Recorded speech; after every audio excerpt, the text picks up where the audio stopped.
1, 2. There we go. That's good. All right, you good, Ned? I'm good. You're good when you are. Welcome, Bulldog fans, to Jerry Bennett Field, where we're fixing to kick off the 2025 Jefferson Bulldog football season. I'm Bobby Lang-Bartels. I'm Ned Frangelo. We're going to be bringing you all the action all year, and tonight the Jefferson Bulldogs are hosting the Leonard Tigers. Now, Ned, remember that trip last year we took? That long 3.5-hour trip we took? You know what we went to Melissa. Yep. And I think besides the football game itself, best thing I remember is going up to the 4th floor, and here's the buffet if you guys are hungry. You remember that? Oh, I do. I always remember the food. I tell you what, that stadium was first class. So Bulldogs came out of there with a win, and hopefully going to get another one here tonight. Leonard Tigers, we could talk about them for a little bit. You know, you were going over the roster earlier, and what was that stat that you come up with? They have 23 gentlemen on their staff, and we have 24 juniors. There you go. Plus our freshmen, sophomore, and seniors. Right. So there's a bunch of them. Ned, first of all, let's run down our sponsors for this year. You guys are going to recognize most of these guys. Riverside Bank of Jefferson, Edward Jones Investments, Patterson Pest Patrol, Maximize, Bulldog Bail Bonds, Porta John, and Johnson Collision. They're going to be a big part of this thing that goes on here with the production, helping us out with everything. So you guys can sit at home if you can't make it out to the game and just watch it on the big screen TV.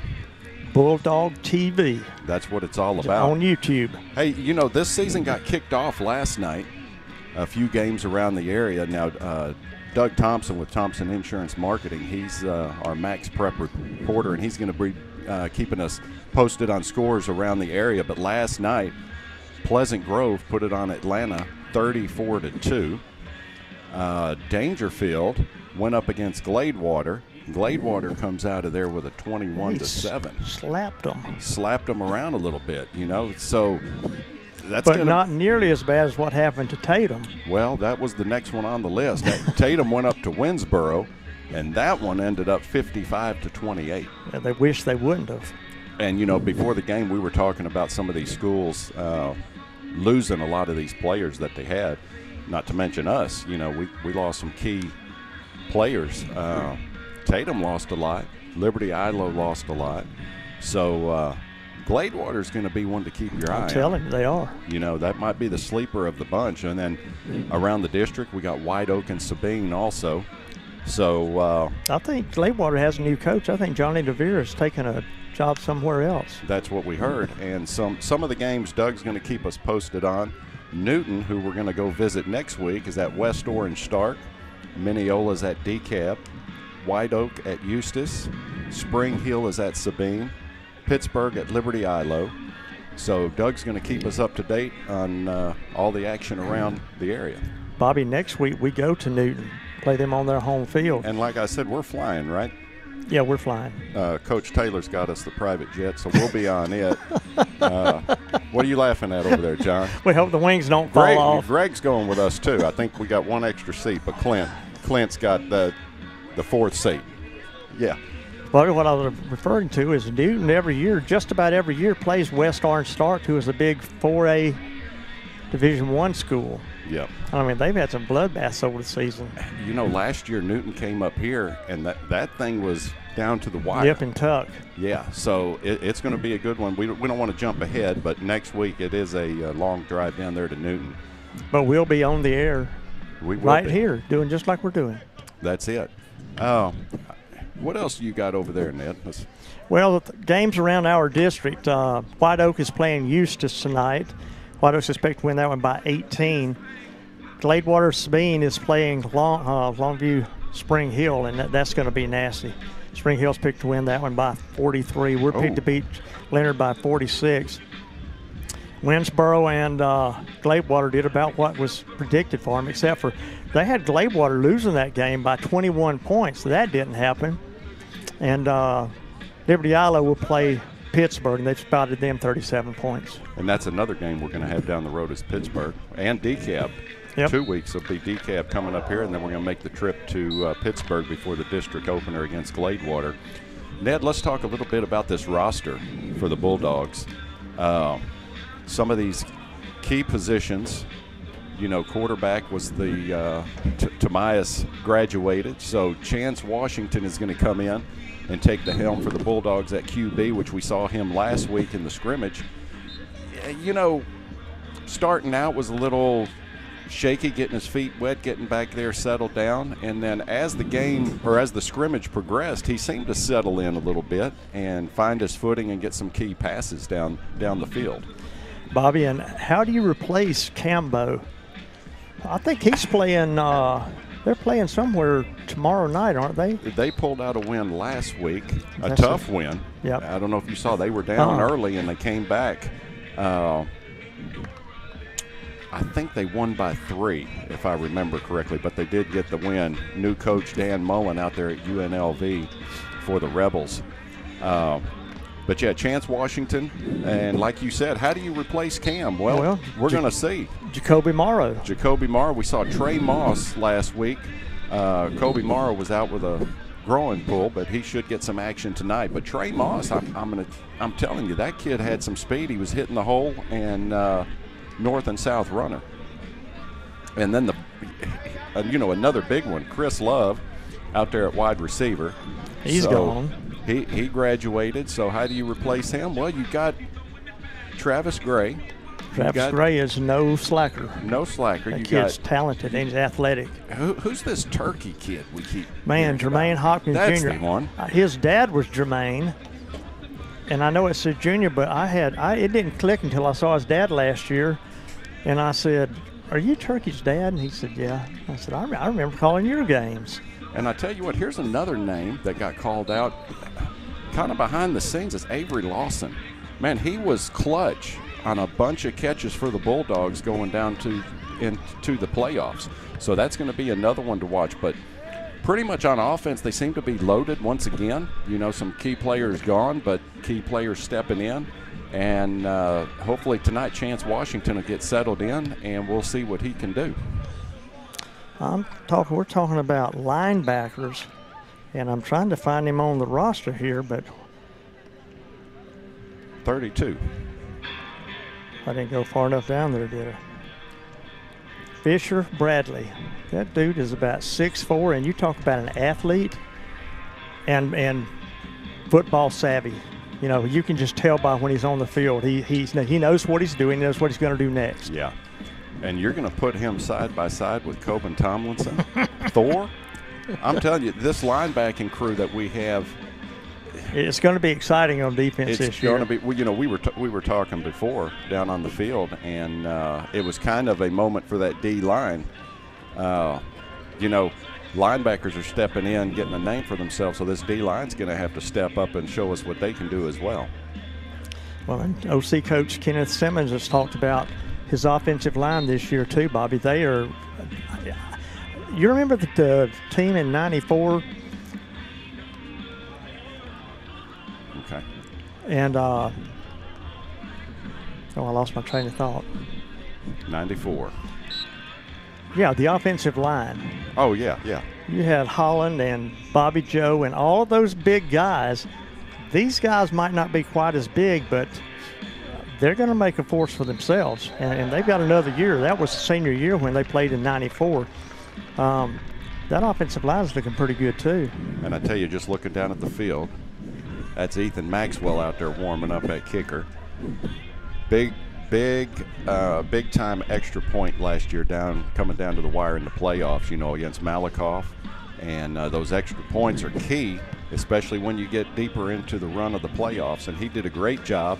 And we're going to see Ethan back there in the secondary, and you might see him at wide receiver every now and then. He's got some speed. He's got a lot of speed. He's a track guy, so he's going to be one to watch. Now, a lot of these guys have changed numbers, so that's something we're going to have to catch up on. But we're going to do our best. And I tell you what, John Adaway is running the production for us tonight. We're going to go ahead and cut over to the coach's show. It's going to be about a 27-minute show. We're going to take you to that. And we got some good stuff coming up after that. So stick around and let's go cut over to the Coaches Show.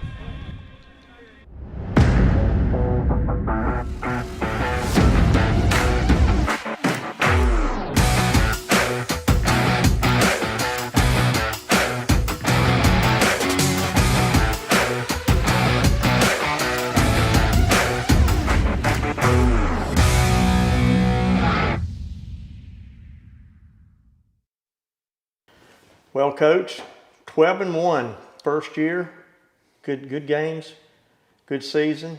Yeah. Just a little synopsis of how you're feeling coming in 12-1 on your. Well, it's great to be back and be back in football season and be back talking with you each week, and that means, we got games coming up, and so that's always exciting for our kids and our community. This is a community that loves football and loves Bulldog athletics, and so we're excited to once again represent them and put a product out on the field this year that our community can be proud of, because they deserve that for sure. But as far as last year goes, yeah, it was awesome. It was a great way to come into a place, and I'm forever indebted to that group of seniors who was here last year, because those guys bought in 100% to what we were trying to accomplish and the changes that we made. And so for them to embrace us as a coaching staff and to buy in was unbelievable. And so, and that's the results spoke for themselves because of the talent that those kids had, but then also the belief that they had and that they put into us. Made for a special year for sure. Coach, let's touch base a little bit about some of the guys that are playing Division II and Division III football, Division I football. Mm-hmm. They were big playmakers last year. Mm-hmm. I know we've got Holscher and Cambo, he's there, and then let's run through all the guys where they are. Cam is at UNLV and doing really well, and they had their first game this last weekend, and I got to watch him, and he is just really doing a really good job up there and adjusting well. Of course, he's been there since January, and so that helps. Devontae Marshall is over at Southern Missouri, and by all accounts doing really, really well, and been really proud of him. He got up there in the summer and started working, and so has done a really good job and stayed in touch with him. Zach Culture, as you mentioned, is at McMurray, and seems to be doing really well. I think they are Division III. Yeah. And then we got Kyrie Johnson, who's over at Centenary in Shreveport, and I've talked to him probably the most recently, and he's doing really well, really enjoying it, and looks like he's going to get a lot of playing time out the gate. And then, of course, Cornell Nunn at Kilgore Junior College is over there playing, and everything I hear seems to be going well. So anyway, really proud of those guys. I don't think I've missed anybody, but really proud of those guys. And I'm as equally as proud of the guys who are off, whether it be at school or trade school or working right now, who are being productive members of society. Equally proud of those guys. We have several who are enrolled in college right now, or enrolled in some type of trade school, and so to see them taking the things that they learned here and applying them to the real world is rewarding for sure.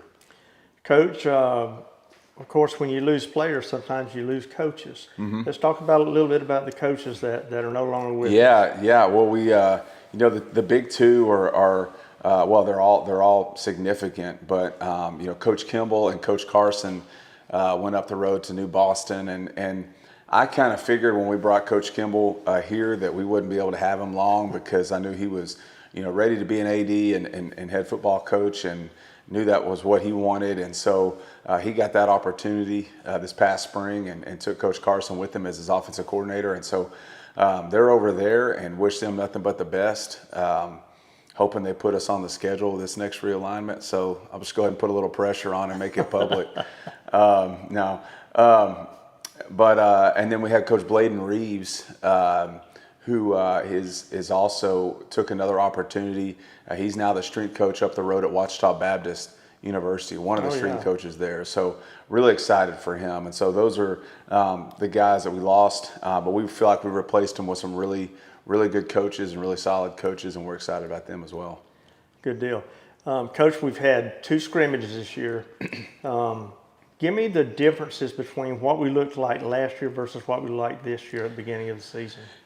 Yeah, that's the thing. I think everybody, the last memory of our team, from 2024 was, much different than what we have right now. And that's just last year was a senior heavy group, and some guys that had been doing it for a long time, not necessarily with us, but had played a lot of football. And so I think the biggest difference now is we have a lot of playmakers on our roster.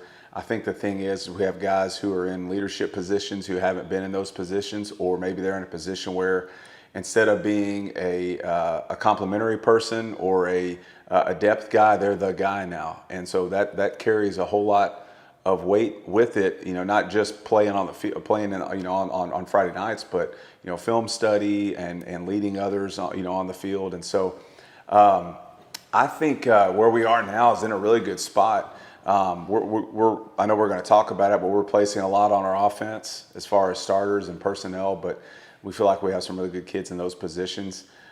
These guys are hungry and they're eager to prove themselves, and so that's exciting as well.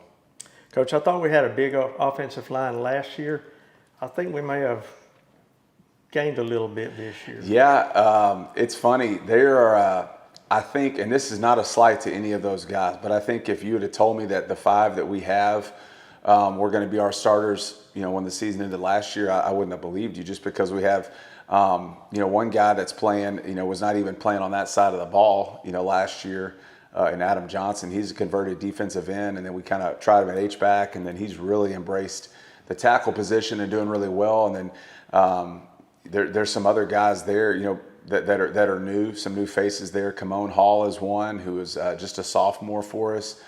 C.J. Walker, who's a junior. You have those 3 guys who are kind of some new faces, along with the mainstays of Keelan Williams and Kingston Nelson, and those guys, provide a lot of leadership and guidance for those young guys. But yeah, they're a really special group, and Coach Reeves is high on them, and they're playing really well right now. Let's look on the other side of the field on the defensive line. Got some big boys there as well. Yeah. I think coming out of the fall, out of summer camp or fall camp, whatever you want to call it, for me, that's probably been the biggest, I don't want to say surprise, but maybe the most impressive group is our D-line. Because we knew we had some pieces coming back, but they've really stepped up and have played really well, led by senior Aaron Ballard, who's really come on, and he's poised to have a monster senior year. And then sophomore nose guard Bryson Mosley is playing not like a sophomore. Of course, he played a lot of games as a freshman, and so he's looking really good. And then the other defensive end is Corey Blanton, who's just blown up over the offseason, grown up, and really looking good. And he's a man. Yeah, he is. And then the cool thing is we got some depth behind him. Markevion Tatum, Jason Webster, both of those guys would start at a lot of places, and they're going to get a lot of playing time here. They're going to be in the rotation. And then Alex Doris is a backup nose guard for us, who is just a steady, hardworking kid who's going to get a lot of playing time as well. So I feel really good about our defensive line right now. We want to thank the Mason team out in West Texas, the Punchers. Yeah. They sent us a gift, and Jay's nephew, I think, is cousin. I mean, let's talk about that young man. Yeah. I'm familiar with Mason, and from being in Kerrville for 6 years, and when I heard we had some kids that were from Jefferson, their families from Jefferson, and moving back up here, I didn't really think much about it.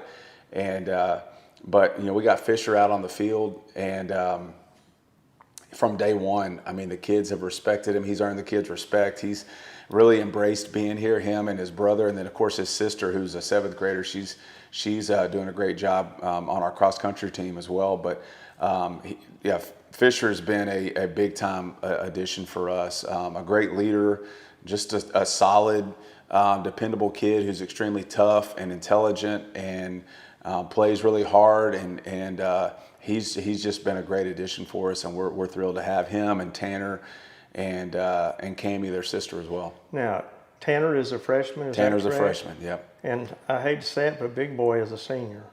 Big Boy's a senior. Yeah. Yep. Man. Yeah. So we'd love to have a couple more years with him, but we're excited about the time we do have with him and going to make the most of it. And Tanner, he's looking really good as well, and made a bunch of plays in his preseason and in summer 7-on-7 tournaments. He did really well, so we're excited about him also. Let's talk a little bit about our linebackers. Mm-hmm. You got a smile on your face when I say linebackers. Yeah, I mean we were blessed to have some really good kids back there. Of course, and it starts with Coben Tomlinson, who is the returning district MVP, defensive MVP as a sophomore, and so he's returning with Dale Brown, who's standing right there next to him, who was the district newcomer of the year last year. And both of those guys have really stepped it up this offseason. At the beginning of the season, did you think that Dale would be doing the things he did at the end of the season? No, we challenged him big time in the offseason. And in fact, there's one day in particular that in our offseason we called him out and we challenged him to make a move, and he responded, and he has become just night and day difference. I can't brag on him enough. Has become more vocal, holding kids accountable. He's become like a coach on the field, and that's the what you love to see as a coach is just that growth and that maturity from kids who buy in and they start to see what it's about. And so not only is he a talented player, but he's really been a big time help for us in the locker room as far as just holding kids to our standard and that sort of thing. And on the outside we have Fisher, we already talked about, and then we have Caden Parrish, who played a lot last year as a sophomore and took his lumps a little bit, and had a lot of growing pains, but he's really stepped up. He's grown up. Yeah, he's grown up a lot and matured, and we're really excited about what he's going to do. So those four guys, behind a really solid defensive line, give us a lot of confidence. What about your secondary, Coach? Yeah, our secondary is, again, we have a couple guys I think that are a bit of a surprise as far as being starters, and that's a testament to them and the way that they work. But, at corner, Braylon Blackshear is a sophomore that, again, this time last year, I think he was playing primarily receiver and came over in the offseason and just kept working and had some really good outings in 7-on-7 games and things like that, and has slowly just earned the trust of our coaching staff and worked really hard to make him basically where we got to play him because of his ability and his work ethic. And then opposite him, Tyler McCurry is a kid who's been around. He's a legacy Bulldog, and so he's been doing a really good job and stepping up and being a big time leader back there. And he's going to work offense and defense this year. He could, yeah. A lot of these guys could work both, but and then at safety. Lamarian Douglas is a returner for us, and we're really excited about what he's going to do. I mean, he is become a leader for us in the backfield and helping communicate coverages and making sure guys are doing what they're supposed to be doing. And he's not afraid to fly down and strike you either, which is good. And then opposite of him is Ethan Maxwell, who was playing receiver last year, and we asked him to change sides of the ball in the spring. In the summer, and man, he has embraced it and really come on. I'll tell you what, I came up a couple of weeks ago and saw some of the kids in the locker room, and he had a little bit of chub on him last year. He is just cut like a dadgum statue this year. And a lot of the guys, it's amazing the maturity they've come as far as not only mentally but physically. Yeah. You didn't say the same thing about me though when you saw me this year. So I understand. I got some work to do in that department. No, but I'm really proud of Ethan because he's embraced that role and really come a long way and made himself to where he's a really valuable part of our defense. So okay, Coach, let's go back to the offense now. We've got a new quarterback this year. We got a new tailback. Let's talk about those positions. Yeah. So Chance. Washington is going to be our starting quarterback, and he was a backup last year. Yeah, he was a backup and started at corner for us. And he's a really really good athlete. Also great in basketball and track and pivotal on those teams. and we're really excited about what he's going to bring to the table from his athleticism standpoint, but also he's really emerged as a leader as well. We've challenged him, both this offseason and this fall camp to step up in that area, and he's embraced that, and he's always got a positive attitude, and he's just a type of kid that is easy to coach and people want to be around because of his positive attitude, and he's just his good nature. And then of course he's very competitive as well, and has a confidence about him that's contagious. So and then standing next to him, we got a couple running backs coming back that people don't really know a whole lot about outside of our program, but I think they're getting ready to.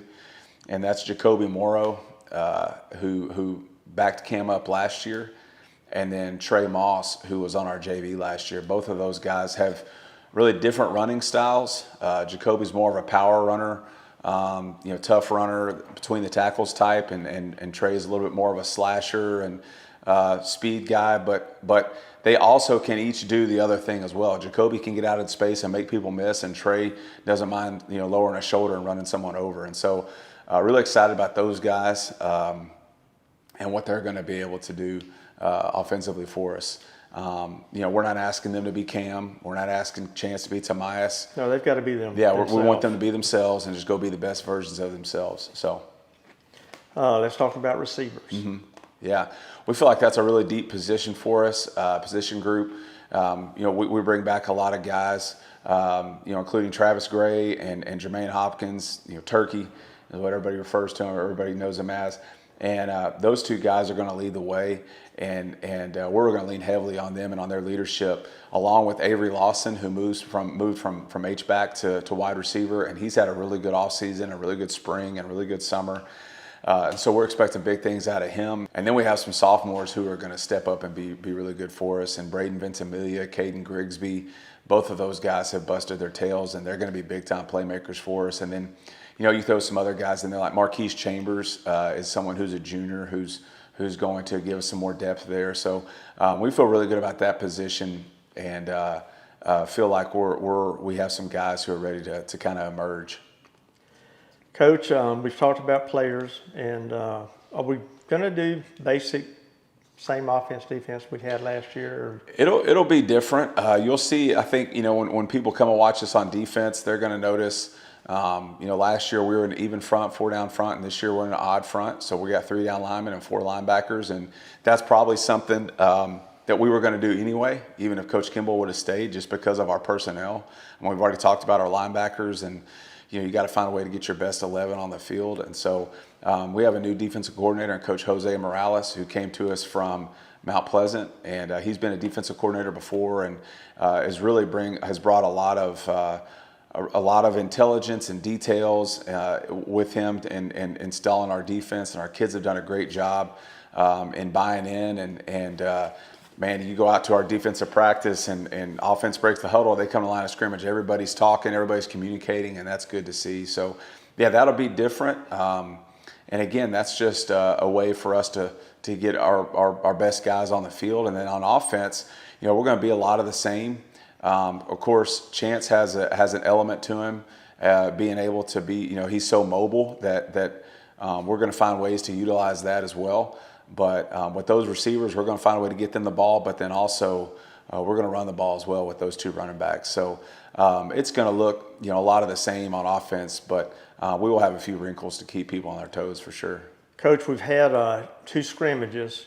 Let's talk about this first scrimmage and then the second scrimmage, and tell me the difference you see in the growth from the first to the second. There was a big step from our first scrimmage to our second. And so our first one, defensively, I thought we played really well, but there was a lot of busted calls and busted assignments that people don't necessarily see, that didn't necessarily hurt us, but that was an issue, and so we got that cleaned up and fixed in the second game, or I'm sorry, in the second scrimmage, and also with our turnovers. It took us a while, till late in that first scrimmage before we were able to get a turnover, but the other night we got some early, and that kind of got the momentum going for us on that side, and so that was really good. And I think we did a better job of just running to the football and playing with energy, and so that was a big step up for our defense from week 1 to week 2. For our offense, it looked a little, I want to say clunky, or maybe just a little like like we were still a work in progress. That first scrimmage, a lot of that is because, like everyone, we don't game plan for those opponents. We're just running our stuff, and so there's stuff that we see, in those scrimmages that if we were game planning, we would take advantage of and have a plan to take advantage of. That, we're just out there working on our stuff. And but I think that our offense took a big step forward the next week, and just our execution and efficiency, cutting out mistakes and things like that. That was really good to see. So we're by no means, where we want to be on either side of the ball, but we're trending in the right direction, and that's good. Coach, how are the kids responding to the new coaches coming in? Yeah, so I'll talk about those guys really quick. As I mentioned, we have a new defensive coordinator, Coach Jose Morales, and the kids have really bought into him and really enjoy being around him. Like I said, he's extremely detail-oriented and intelligent, and we're really fortunate to have him. Also on the defensive side, we have Coach Mike Todd, who's from Marshall. He played there and has been a defensive coordinator before and been a coach in the Houston area before, and that's where he's coming from. And he's been really good for us. He's a good sidekick, or maybe a good compliment to me, because sometimes I have a tendency to run a little hot, and he's a little more even-keeled and measured, and so I appreciate that about him, because he's able to kind of, reach the kids in a different way, and so that's good. We got to have people like that. And then on the offensive side, we have Coach Cuellar, who's our H-backs coach. He's also going to be our head baseball coach. He's coming to us from Paul Pewitt, and he brings a lot of knowledge. He's originally from Lufkin, brings a lot of knowledge of the game and of our offense to our offense, and is a really, really technical coach who works super hard with those guys, and so we're really excited about him. And then our running backs coach is Coach Jason McClendon, and he was actually an offensive coordinator at Cypress Lakes High School this past year in the Houston area. He's been at Tatum and Dangerfield and been some other places around here, but he's been an offensive coordinator. He's been a head coach before, and he's called this offense, and so his knowledge of our offense is solid, to say the least. And so it's, you're almost like you have another offensive coordinator over there, someone who's called it before, who can help Coach Simmons and sees things in a different way. And so we're really excited about what he's going to bring to the table. And so we feel like we have a really solid coaching staff and some guys who want to be here. They want to be in Jefferson. They want to make an impact on our program. And so far they've done a good job of that. Coach, we've got 3 games coming up, preseason games. We play Leonard first, then we play Newton, and that's going to be a task in itself. And then, let's see, we play DeKalb here this year, don't we? DeKalb at home for homecoming, and then we close out non-district with Pittsburgh on the road. Yeah. Are you looking forward to that first game?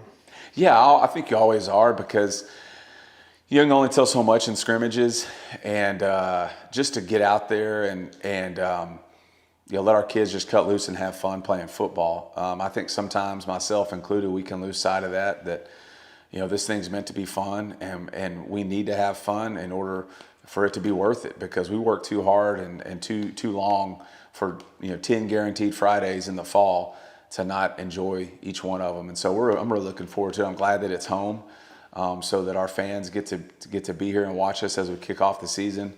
And just ready for these guys to go out and perform, and just really excited about what the season holds. Anything else you want to talk about? Fading thoughts?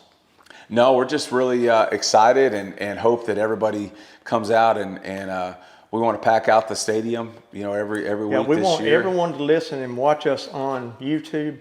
But we also want that stadium full of people. That's right.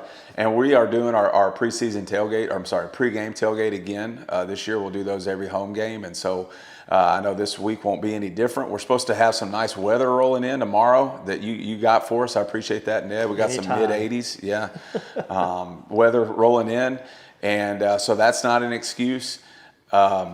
And also, we're going to take a moment in the pregame ceremonies to honor Coach Jerry Bennett, who, of course, passed away this past spring. Yeah. And I'll take a couple minutes and just talk about him and Miss Tammy and that whole family, what they mean to me. I know we were fortunate enough to have that conversation last year and had a lot of fun doing that. And that was something I'll remember for a long time is talking with him. But he came to this game last year in Melissa, and we honored him before the game. And so I feel extremely blessed that he was able to experience that. And then also come to a few more of our games this past year. But he was always extremely supportive of me.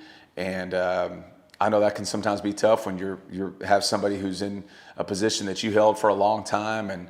And you know, he's kind of synonymous with the AD head coach position here at Jefferson and is a legend in these parts, and rightly so.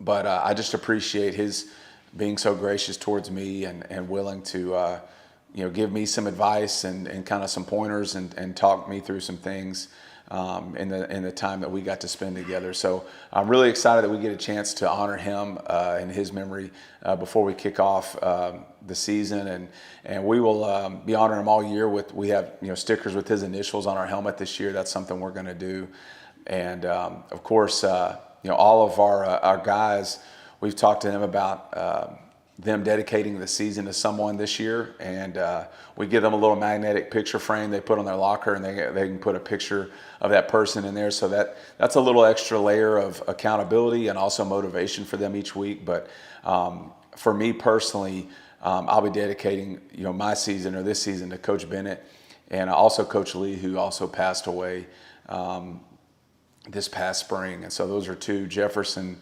legends who I had the privilege to know both of them and speak to both of them and think very highly of them and their families, and just appreciate everything they did for Jefferson and for Bulldog football. And my goal and our goal is to make them proud with what we do with these guys on a week in, week out basis. They both had that one and only state ring. Yep. We want another That's one, right. Coach. That's right. We're coming to get another one. Yes, sir.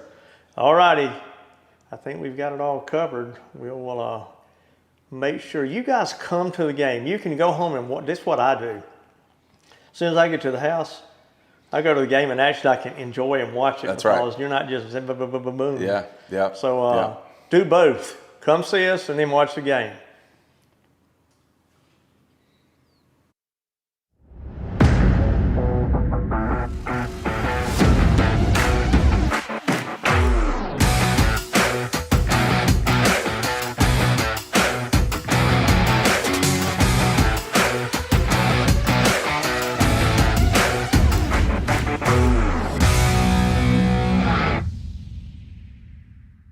Brown Rig Insurance Agency is committed to providing you the best value for your insurance dollar. We are an agency built on integrity, offering personal service and sound advice you can trust. That's why they partner with experienced carriers like Central Insurance for your auto, home, or business insurance needs. Central's quality insurance products are reasonably priced and backed by prompt professional service, providing value for your peace of mind.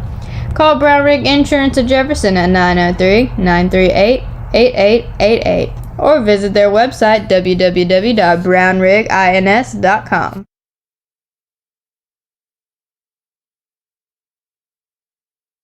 Hey, did you see that touchdown? No, I guess I missed it. I really need to go get my eyes checked. I just don't know where to go. Go see Dr. Sheila Lane Bartels at Maxim Eyes. Their staff has the best customer service in East Texas. You walk in and see a bunch of friendly faces and the wide variety of frames they have, ranging from women's, men's, kids, and even designer frameware. They have everything you need. Plus, they have contacts and sunglasses.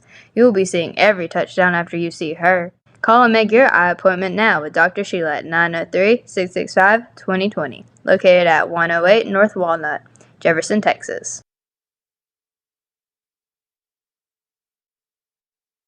Have you made a mistake and had a penalty flag thrown on you in a game of life? If so, call the guys at Bulldog Bail Bonds. We are locally owned and you get fast service. Credit is available.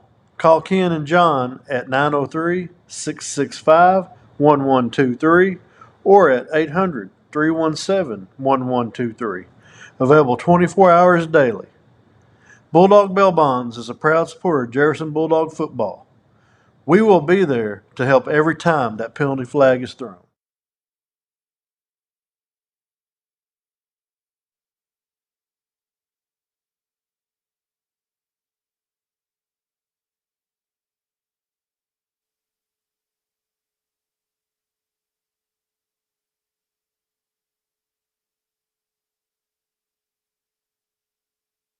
This game is being conducted according to the rules and regulations of the University Interscholastic League.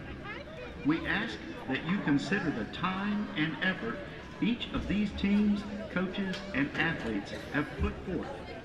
Regardless of the outcome of tonight's game, all of the players have proven their willingness to work and sacrifice in order to achieve athletic excellence.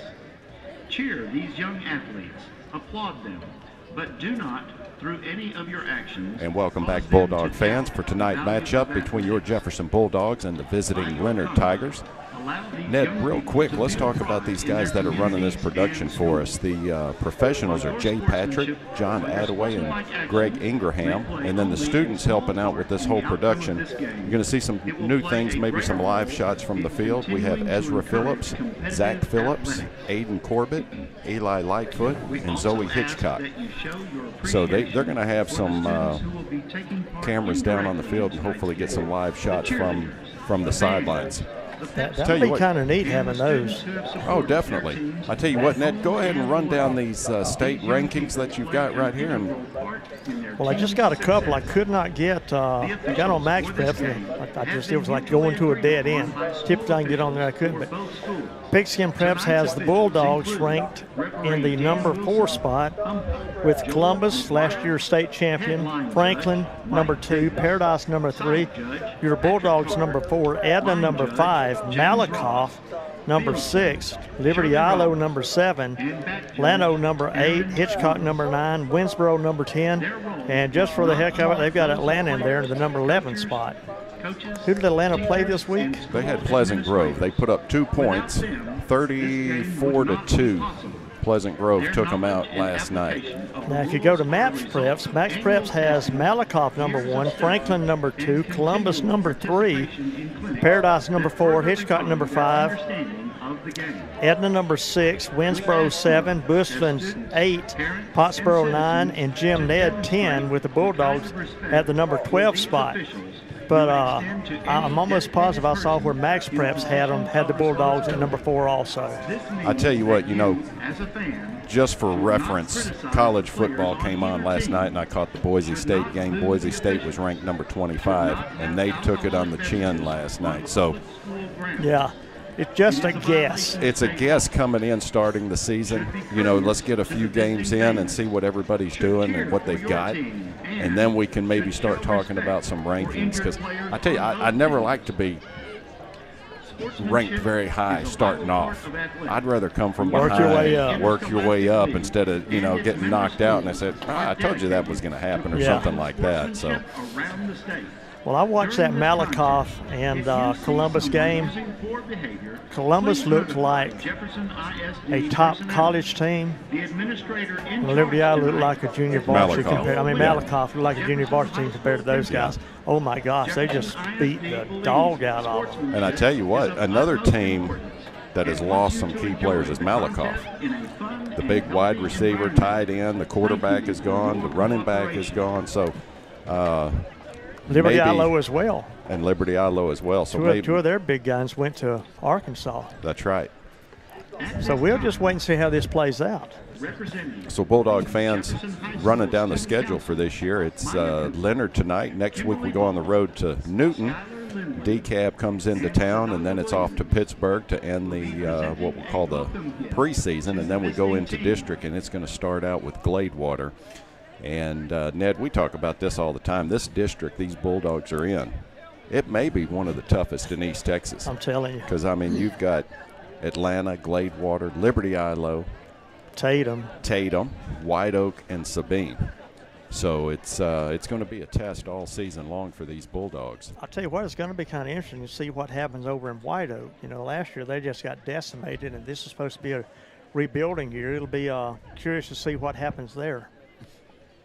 Bulldog fans, be sure to stick around. We've got some presentations going to take place before the game. I'm sure you're going to be interested in that.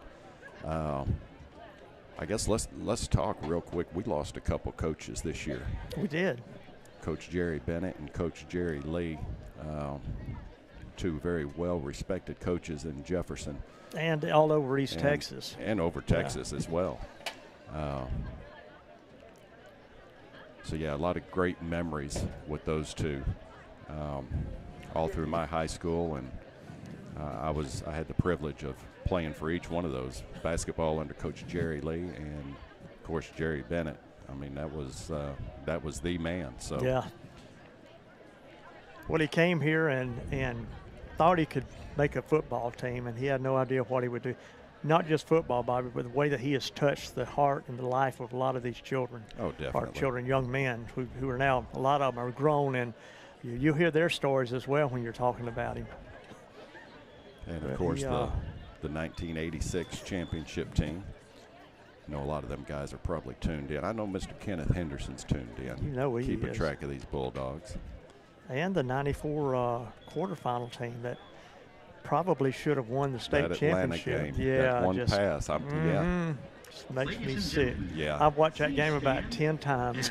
and it comes out the same every dadgum time. And, I was going to say the same thing about the Malakoff game last year. I keep going to that interception right there on the goal line. And Dear Heavenly Father, thank you for this wonderful day that you have blessed each and every single one of us with. Please let both teams and coaches enter this game with a spirit of sportsmanship, honor, and respect for the members of the opposing team. We ask for your protection for the players on both sides, keeping them safe from harm and injury. May we also lift up the cheerleaders, strutters, band, and all those who will perform at halftime. Bless their hard work and dedication, and let each individual's talent shine. We are grateful for the many volunteers who so generously gave up their time to make nights like these possible. Most of all, let everything that happens on this field show honor and glory to you, God. In Jesus' name, amen.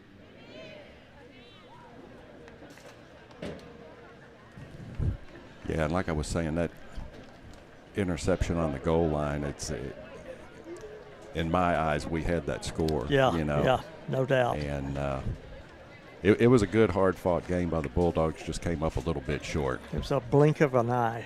It was. And it changed. But we've got a lot of these guys coming back, and they have much improved.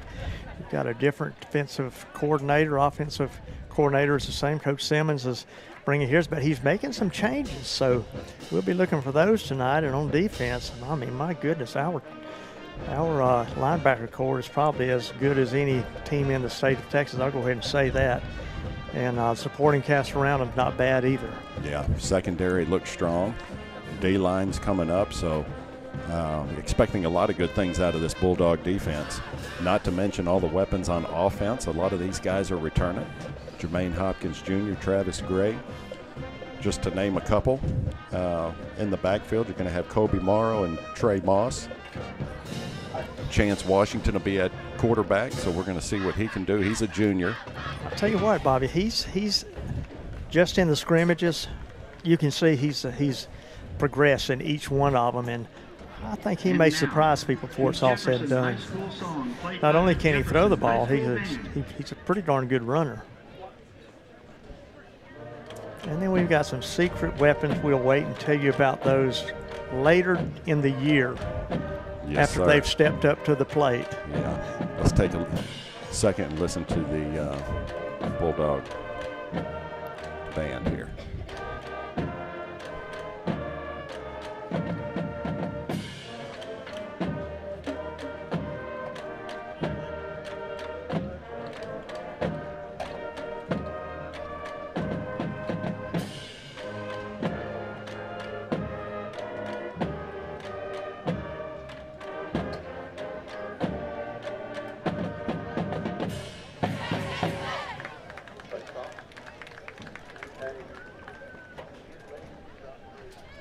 Considering we're still in August, it's not hot, not humid.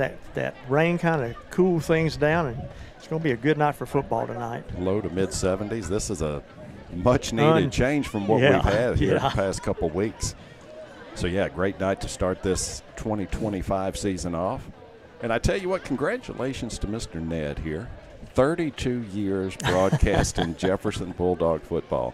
We were talking earlier. I thought it was 33, but you – well, I was out for a year. I had a heart attack. I had to couldn't play like I wanted to. Well, you had that heart attack because you thought it was over broadcasting.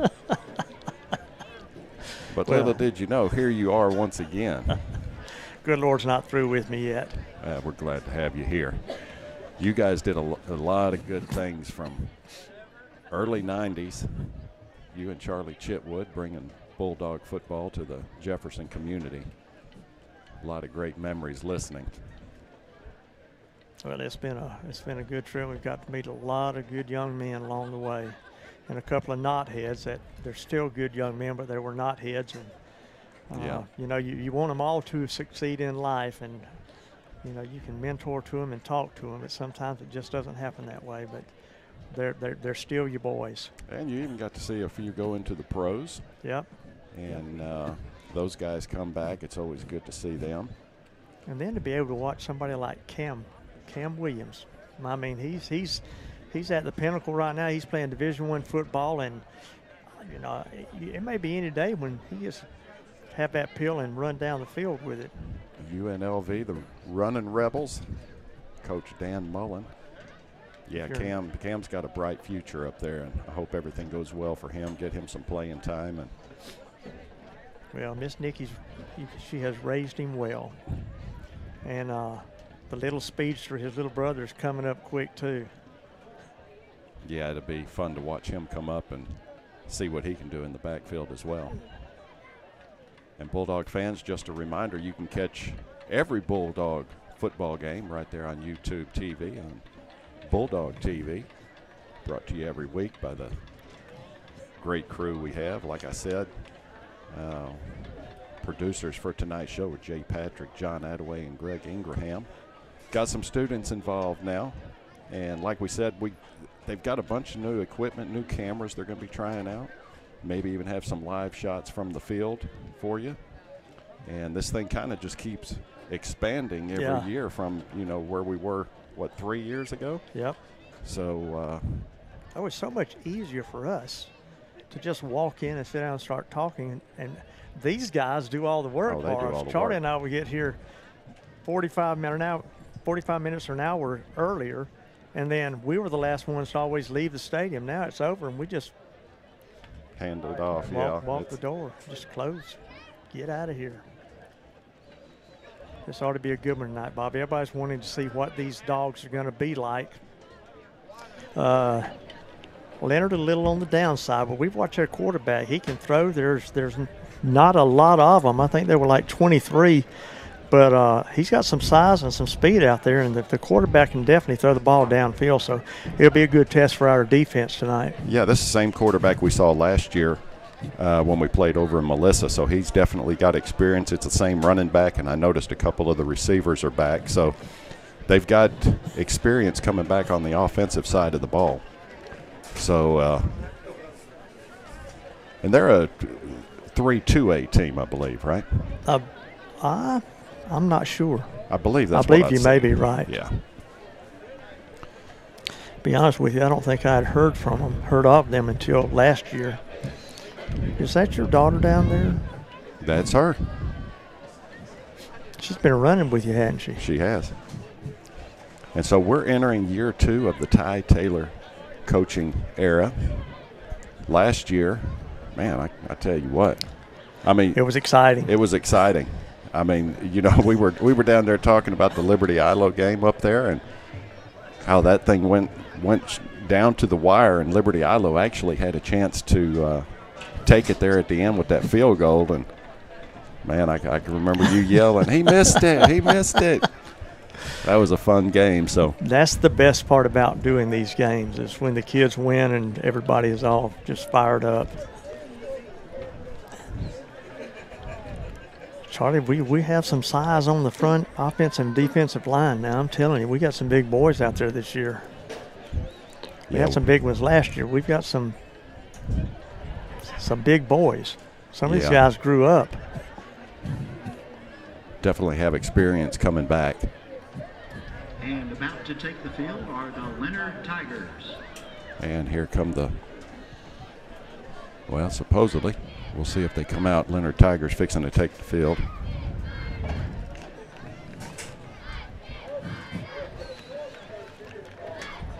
Good crowd showing up here. Not much on the Leonard side. Of course, that is about a 3.5 hour ride. Yeah, they got the charter buses out there for the fans to ride in on. There's the Leonard Tigers coming out.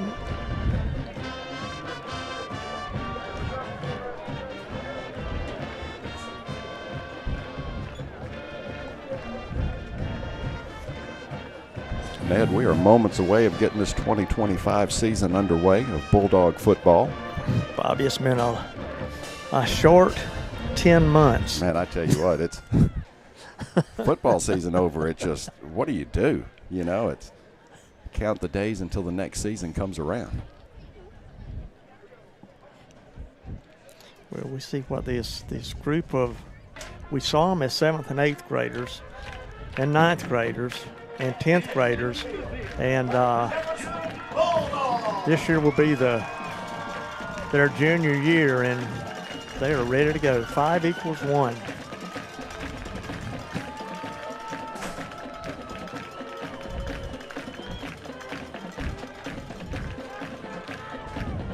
Bobby, I think I counted, 33 players on the team this year? I think so. Bulldog fans, if you're tuning in watching this thing and you're out of state or pretty far away, but be sure to let us know where you're at and we'll try to mention that. I know Mr. Terry Wells is over there in Spring Hill watching the game tonight. Mr. John Rowe, him and Sharon are kicked back. And you know, I guarantee you, old Tomcat, Mr. Tommy Lee, he's going to be tuned in watching this thing. I guarantee you he is. He'll be texting one of us here in a minute. Oh, yeah. Ladies and gentlemen, to honor America, please rise and remove your hats as the Jefferson High School Band plays our national anthem.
Well, the captains are getting lined up. They're headed toward the center of the field.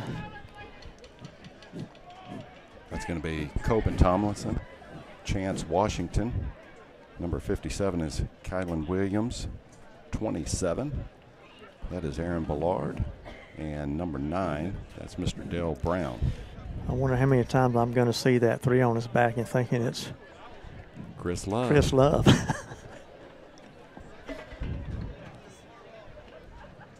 Number 3 for the Tigers, Jacoby LeCook. He's the quarterback. Number 8 is Zaylin Summers, wide receiver.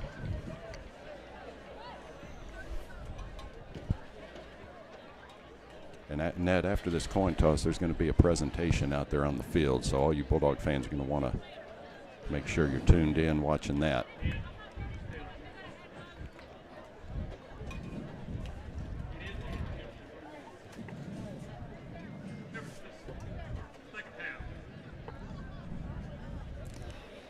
Well, coin toss.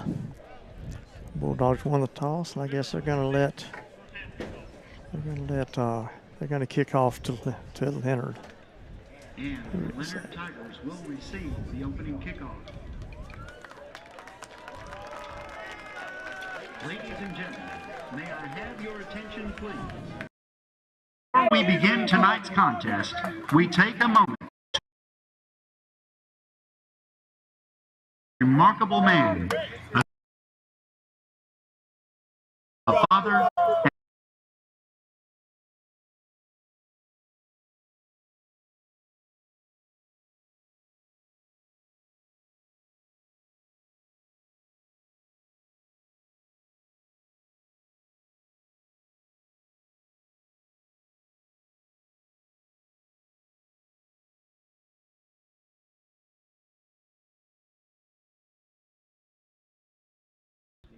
He earned his degree in education in 1976. What followed was over 35 years of service to the game of football and to the students of East Texas. In 1982, Coach Bennett assumed the role of athletic director and head football coach here in Jefferson for the Bulldogs, a position he served with pride for over 21 years. Just 4 years later, in 1986, he led Jefferson to the ultimate goal, winning the Class 3A state championship, finishing the season with a perfect 16-0 record, a feat that has become part of the iconic identity for the community of Jefferson. Also, in 1986, Coach Bennett was named Cypress Valley Coach of the Year, District 16 3A Coach of the Year, and Texas High School Coach of the Year by the Texas Sports Writers Association, achievements that only begin to reflect the man he was. In 2015, Coach Bennett was inducted into the East Texas Coaches Association Hall of Honor, a fitting tribute for a man who gave so much to East Texas football. Beyond the wins, beyond the titles, Coach Bennett's greatest victories were the lives he touched. He coached not just football, but character, discipline, and what it meant to be a man. Generations of players left his locker rooms not just as better athletes, but as better people. Tonight, we are honored to have his wife of 42 years, Tammy Bennett, and his daughter, Ashley Bennett, here with us, along with family, friends, former players, and community members who were forever changed by Coach Bennett's influence. Tonight, we remember the coach, we remember the man, and we say thank you, Coach Jerry Bennett. You are an East Texas legend. At this time, we ask everyone to please rise and join us in a moment of silence as we honor the life and legacy of Coach Jerry Bennett.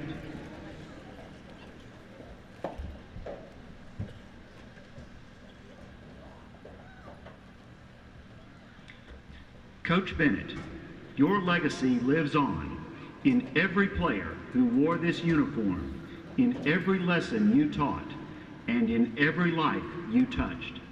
Once a Bulldog, always a Bulldog. Ladies and gentlemen, let's one more time show our love and appreciation for Coach Jerry Bennett and his family.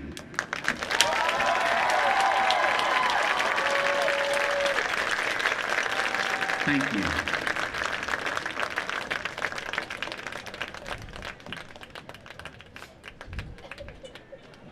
All right, Ned, we're fixing to get this thing kicked off. Back deep for the Tigers is number 3, Jacoby LeCook, and number 8, Zaylin Summers.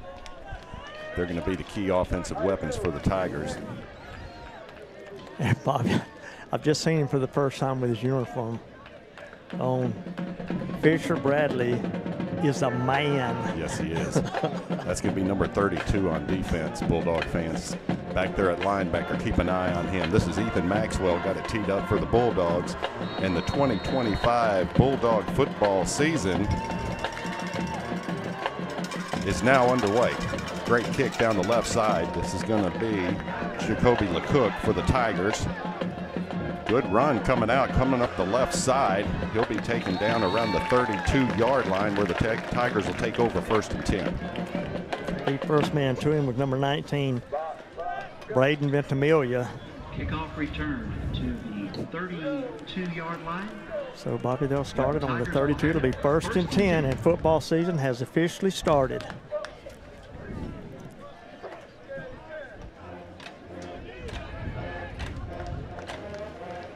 That strong defense for the Bulldogs takes the field. Bulldog fans, keep an eye on this linebacking core for the Bulldogs. It's something to see. There's a lot of power back there. Coben Tomlinson, the main man. LeCook is in the gun for the Tigers. He's going to throw right off the bat. That's number 8, Zaylen Summers, and he's going to have the first down. 14 yards. Gets the ball down to the 46-yard line. It'll be 1st and 10. And we were talking about the quarterback earlier. He's got an arm. He can go downfield. 1st and 10 Tigers.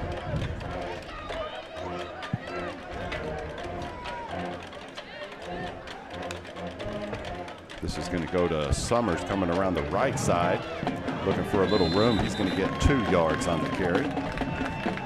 Spotted at the 48-yard line. 2nd and 8 for the Bulldog. The Leonard Tigers.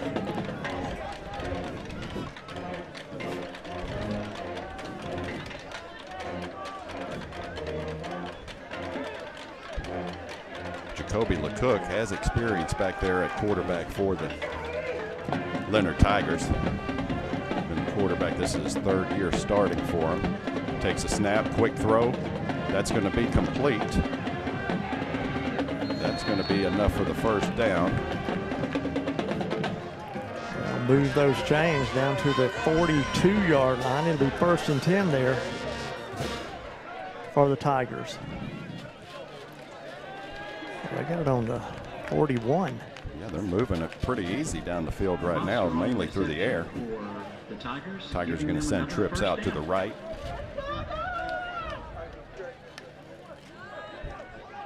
Quick pass over the middle. It's intercepted. That's number 13, Tyler McCurry, with the INT to stop that Tiger drive.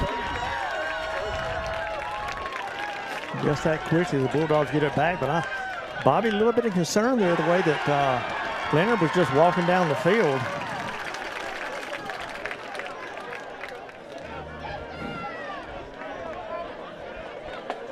Be 1st and 10 for the Bulldogs at their own 32-yard line.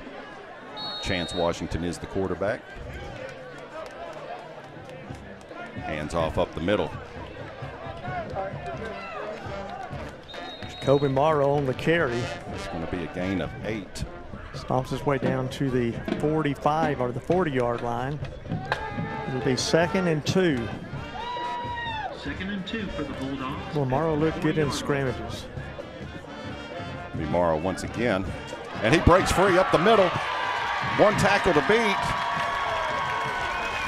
He skirts us all the way down to the 26, 27-yard line. Move those chains, boys. Morrow on the carry. First down's brought to you by Riverside Bank of Jefferson.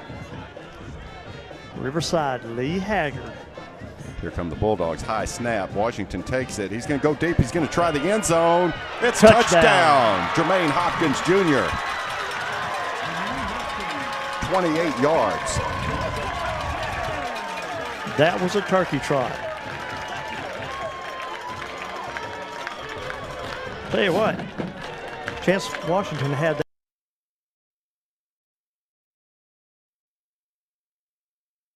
Turkey. So with 10:26 left here in the first quarter, Bulldogs draw first blood. Awaiting the PAT.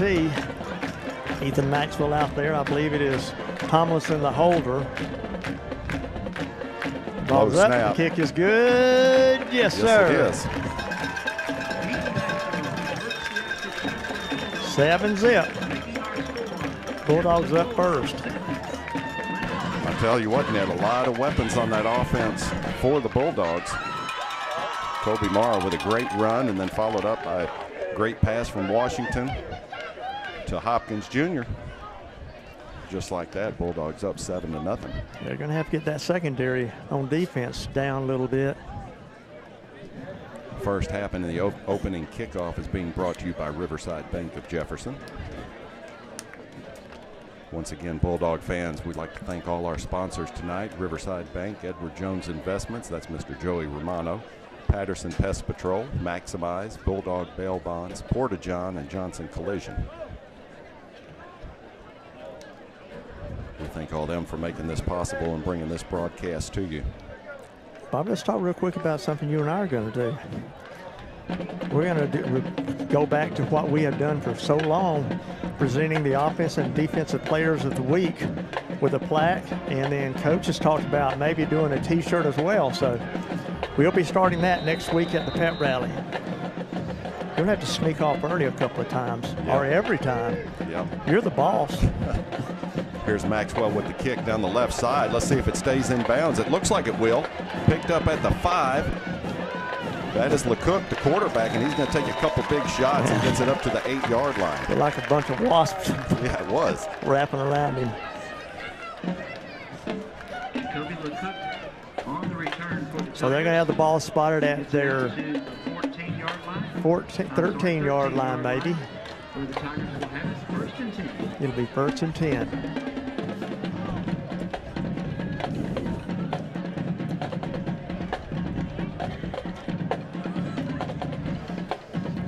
Watch our secondary, Bobby, and see where we...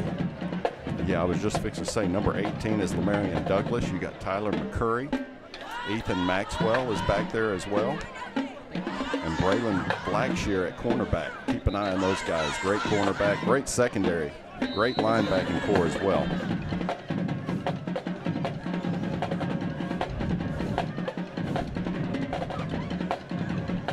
The Cook comes out with twins on each side. In the backfield is that's going to be Luke Weimer. He's going to go through the air once again. It's complete. That's number 7, Alan Cass. That's going to be 11 yards for the first down. Fisher Bradley on the tackle. Move those chains. Tigers getting it done through the air so far.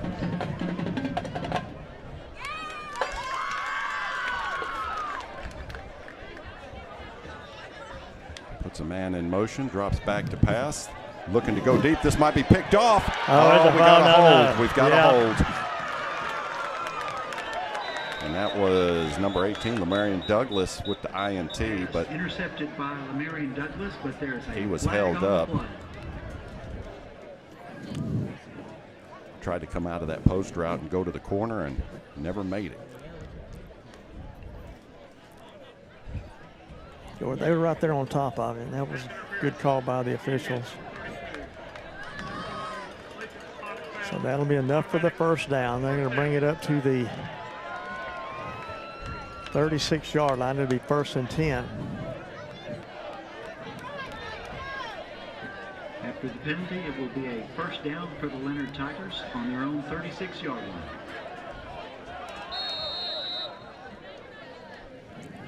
Tigers coming out a little aggressive through the air. Puts a man in motion.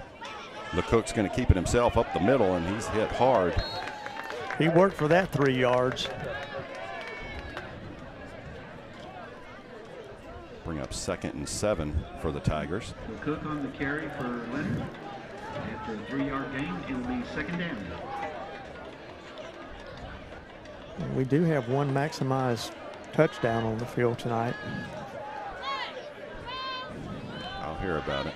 I'll hear about it. LeCook takes the snap, hand off up the middle. That's number 21, Luke Weimer for the Tigers. He's going to get 3 yards. The left side, but he's going nowhere. He's going to lose 2 yards. Yeah, he came in from behind that time. That's going to bring up 4th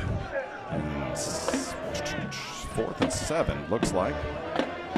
That's going to bring out the punt team for the Tigers. I want to say that was Aaron Ballard on the tackle, but I'm not 100% sure. Back deep for the Bulldogs, Lamarian Douglas.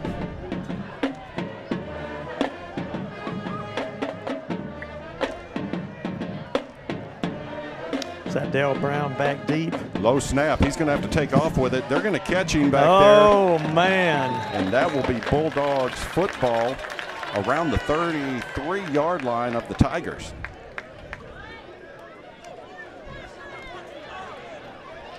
Low snap and results in a... He didn't have a choice. Yeah. Big field position change for the Bulldogs. 1st and 10 from the 34-yard line. Jefferson will take over.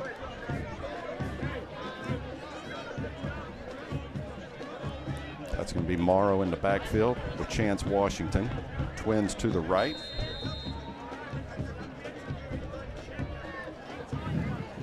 Caden Grigsby over here on the left. This is going to be Morrow up the middle. Sidestepping, makes a move. He's going to be close to the first down. I think he's got it.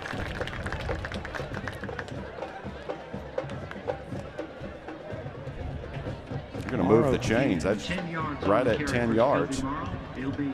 Bulldogs moving fast here. They're spotted at the 24. This will be Morrow once. No, Washington's keeper. And he might get 2 out of it. I think he got a yard. They're going to give him 1. Chance Washington on the carry. Brings up 2nd and 9 for the Bulldogs.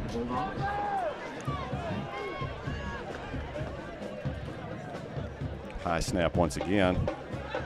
Slant route. Oh, good. It is complete to number 12, Caden Grigsby. That's enough for the first down. Gave him 10 yards on the reception. So far, I'm liking what I'm seeing out of Chance Washington. That was a good throw on the quick in route. A little slant in. Handoff up to Morrow around the right side. It's a decent gain. 7 yards on the carry from Morrow. Jacoby Morrow on the carry. 2nd down. They're hurry-up football, too. Quick tempo. Once again to Morrow. Short gain. He's just going to be shy of the first down. He ran into Gavin Stone. That's a big old boy. 3rd down. Big D lineman on the tackle. 3rd and 1 now for the Bulldogs.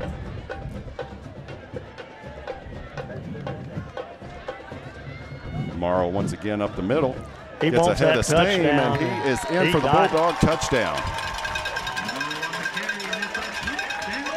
Touchdown ball to you by Maximize. There we go.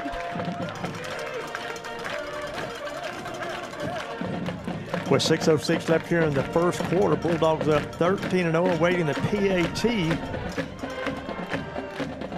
by Ethan Maxwell.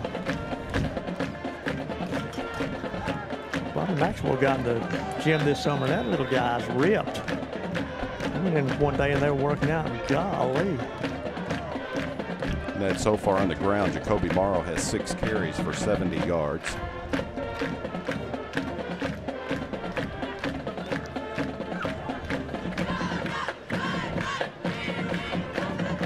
Kick is up. It's blocked. I don't know if Did he somebody got a block it or hand just- on that or not. I couldn't tell. It looked almost like he got too much ball on his foot. So our score is Jefferson Bulldogs 13, Leonard Tigers 0. 8:54 on the clock, Bulldog fans. Jefferson goes up 13-0 over the Leonard Tigers.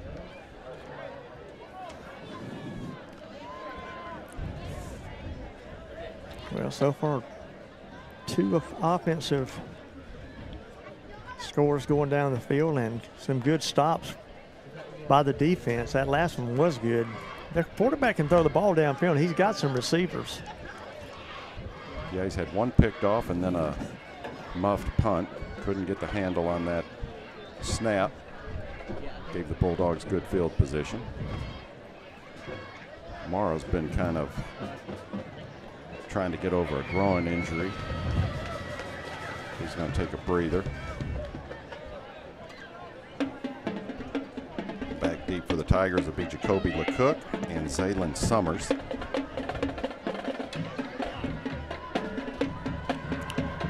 That's an injury that hurts. It bothers you. Ethan Maxwell with the kick. Once again down the left side. That's going to be LeCook. Oh, had him and he got through it. I'll tell you what, this guy is a player. Up to the 38-yard line, it looks like. Marquise Chambers hit him back there at about the 26-yard line, and he just kept going. Good hit, but he has to wrap up, bring him down. Tigers take over 1st and 10. Got it spotted almost the 38-yard line. We got a full stadium here tonight watching the Bulldogs in their home opener. Beautiful weather. We got a lot of rain, but when we walked on the field, you couldn't even tell it was that we had the rain. That is so much better than that grass we used to have. Definitely. Good gracious.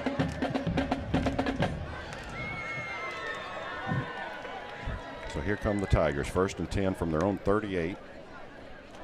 LeCook looking to throw, almost intercepted. Ooh, I'll tell you what. That was Lamarion Douglas, I believe, number 18. Fisher Bradley was all over him. He found a hole and went straight to him.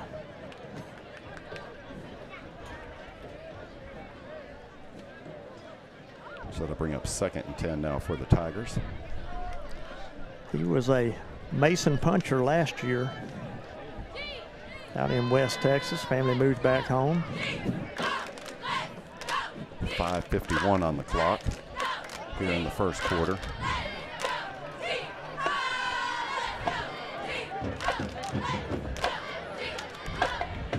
LeCook looking to throw once again. He's under pressure, scrambling out. Now he's going to tuck it and run. Big hop trying to get over a defender, but he might have gained got 3. a yard, maybe Let's 2. Say 2? Yeah. We're going to give him 2 yards on that carry. He saw a man downfield, but the pressure was on him. He couldn't set his feet to throw it downfield. Bulldog fans, the time you're seeing on that clock is showing 8:54 is not correct. We're working on it. It's 5:22 and counting.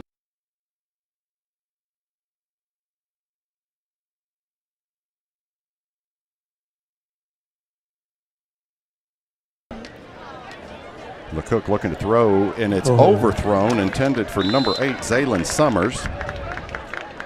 Goes incomplete. It will be 4th down for the Tigers.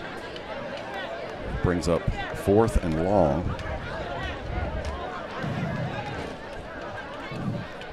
That'll be number 18, Lamarion Douglas, back deep for the Bulldogs. He's got wheels. Zaylin Summers is back deep to punt for the Tigers. See if the snap can get back to him this time. Watch Maxwell on this side. No, he's staying back. A lot of pressure. He gets it off, and it's a good punt. Douglas takes it at the 20, slips, 25, about to the 29-yard line. The Bulldogs will take over 1st and 10. 4:56 remaining in the first quarter. Bulldogs, they'll have it 1st and 10.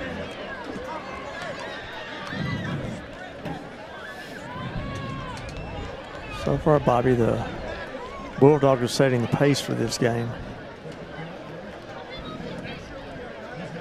Heavy dose of Jacoby Morrow up the middle has worked. And a little bit through the air. He may take a little break here.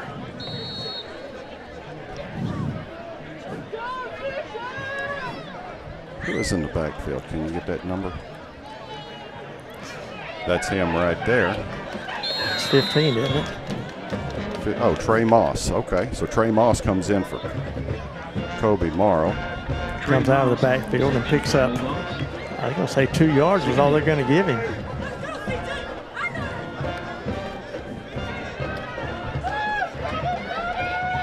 Second and 8 now for the Bulldogs.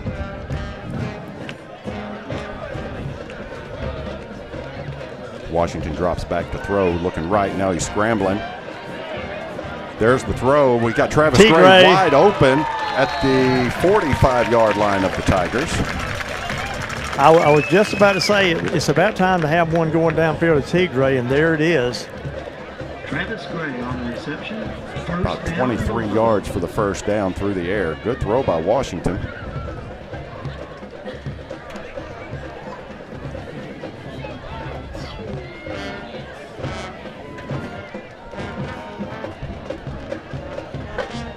Man in motion's Hopkins Jr.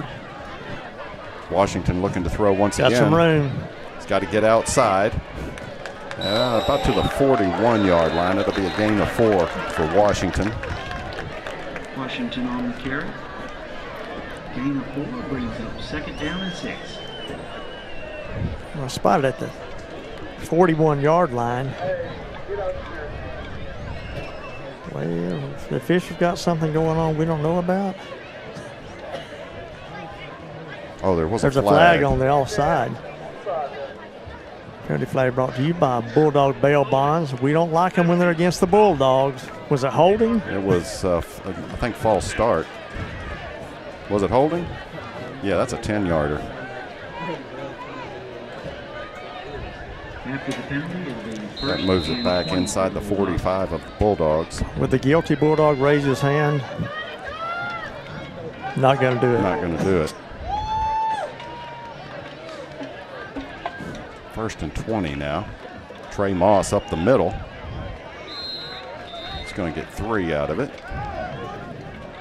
Trey Moss on the carry. It'll be second down. 3:51 and counting here in the first quarter.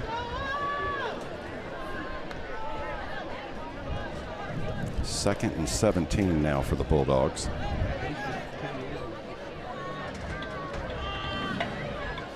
Washington drops back to throw. Looking over the middle, he's got a man, but it's almost picked off. That was LeCook, the turkey, but quarterback. Just reached up and snatched it out of his hands.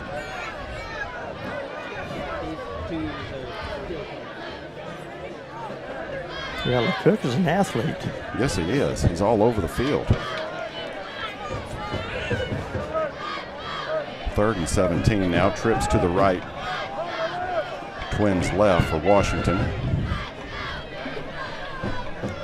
Pump fake. Now he throws. That is complete. Trey Moss. He's going to get it to about the 46-yard line. Trey Moss on the reception for the Bulldogs. So it'll bring up 4th and 12. It's going to be 4th down.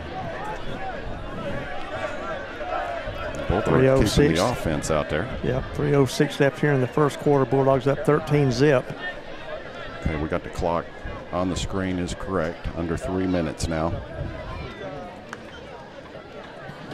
Trips left for the Bulldogs.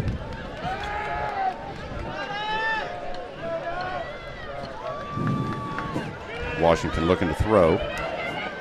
There is the throw. Wide open, Tigray. Oh, just a little high. Tigray was trying to get turned around, but it was about 1.5 feet over his head. That's going to turn it over to the Tigers. 1st and 10 from their 47-yard line. Well, they'll get a good start on the. I guess that's about as far down the field as they've had it. About where they were when they threw the interception.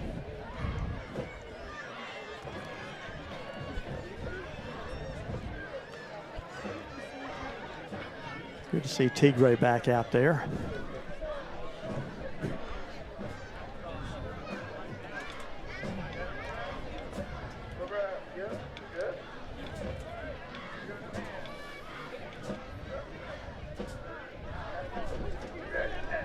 Yeah, LeCook, I mean, he's all over the field playing secondary on defense, quarterback on the offense. He's going to wear down. And he has got some speed. He does. Tigers have trips to the right, Twins left. Quick throw out. Oh, my goodness. Number 0 is Blaze Kincaid. Gain of 8. Fisher Bradley on the tackle. I think they got it on the 7. They gave him 7 on that one, Bobby.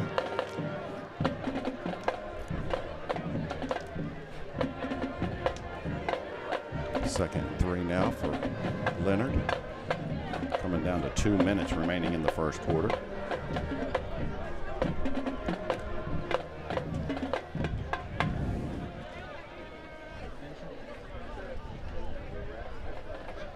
backfield with LeCook is Luke Weimer, number 21. Drops back to throw. He's got a man open, but it is dropped. That was intended for number 7, Alan Cass. A little bit low. Incomplete pass brings up 3rd down to the Tigers. Braylon Blackshear was on coverage, but he was a foot behind him. A good step anyway. So we'll bring up 3rd and 7. 1:44 left here in the first quarter. Bulldogs up 13-0.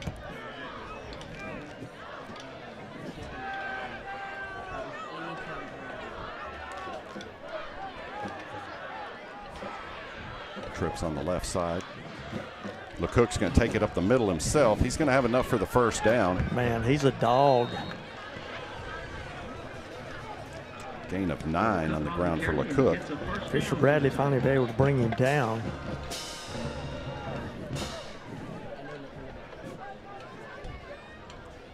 I don't remember him being that explosive last year, did you? It's been a long time since that was 14 games ago.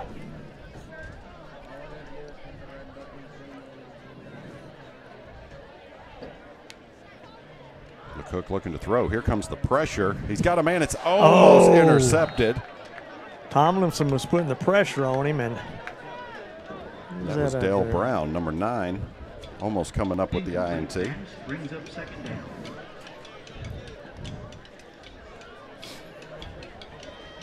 Second and 10 now for the Tigers.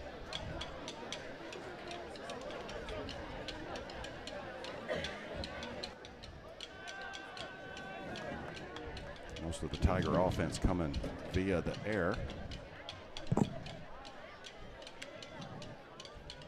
Out in the flats. Quick throw out in the flat. Oh. That's number 21, Luke Weimer. That's going to be a pickup of 5 yards. Brings up 3rd and 5 now for the Tigers. Bradley had a shot at him and barely tripped him up a little bit. It'll be 3rd down. 45 seconds and ticking left here in the first quarter.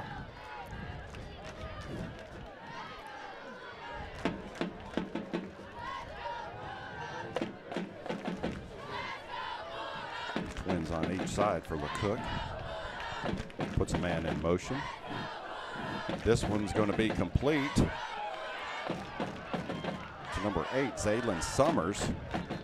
Move those chains, boys. That'll be first down for the Tigers. 19 seconds left here in the first quarter, and they're driving. Going to spot it at the 23. I'm sorry, what is that, the 17? 17, and that should take us to the end of the first quarter, where your Jefferson Bulldogs lead 13-0. And after 1 quarter, here is Jerry Bennett. And I tell you what, no matter what you hear, don't be fooled. Not all insurance policies are created equal. Purchase a cut rate policy online now, and you may be in for an unpleasant surprise later. As an independent agent, Brown Rig Insurance can offer benefits you cannot get from any website. Expert advice, personal service, and choice of coverages from quality carriers. Contact Brown Rig Insurance to get more value in your coverage. Call 903-938-8888, or you can see them online at brownrigins.com.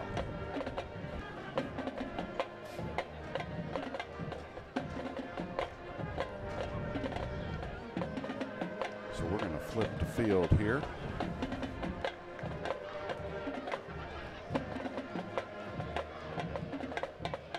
With the Leonard Tigers knocking on the door.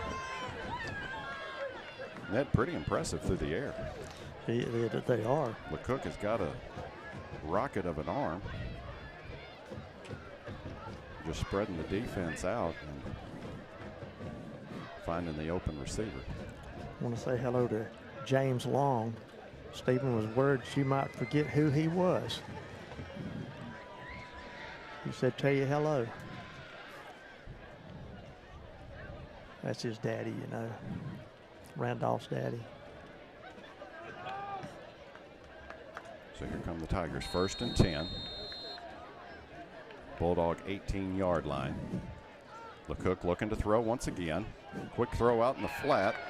That was to number 7, Alan Cass. Bradley on the tackle. Pickup of Alan Cass 2 yards. reception for the Tigers. Result is second down. They give him 2, I believe. Down to the 16-yard line.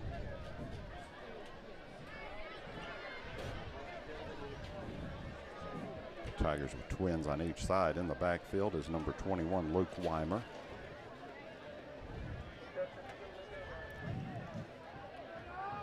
Weimer goes in motion to the right. Quarterback keeper up the middle. And he's hit but not wrapped up. Still on his feet. Now he's brought down. That's going to be a loss of 1. Bradley finally got him on the wrapped up around his knees and pulled him to the mat. Loss of a yard. So it'll be 3rd and 9 now.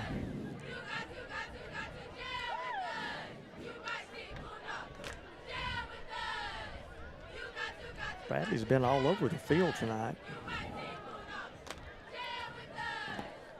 For a big boy, he's got some speed. Yes, he does.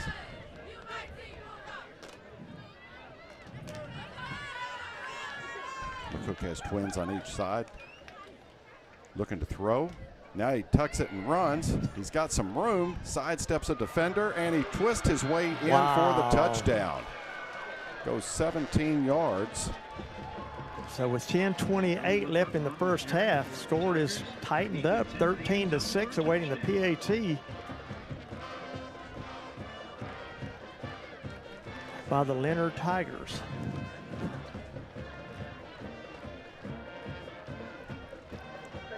Daniel Estello is the kicker.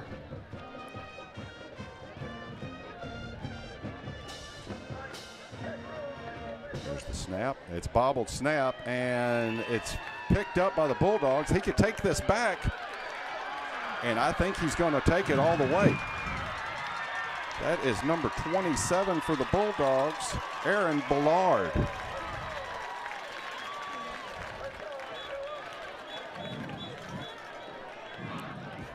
And let's check out the replay on that muff snap. There we go. Well, we got him going down the field. Picks up the loose ball and takes it to the end zone.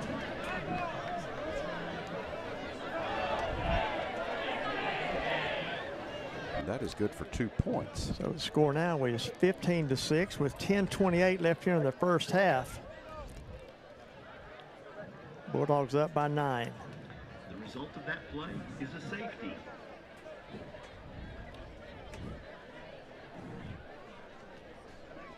The Whitecaps out in the middle of the field. They're having a little conversation.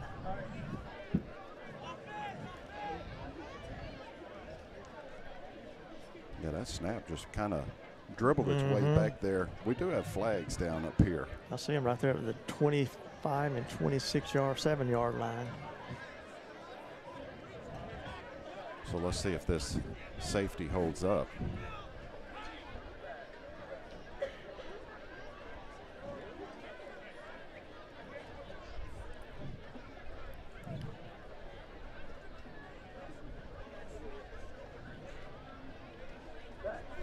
Waiting for the Whitecap to decipher all of this.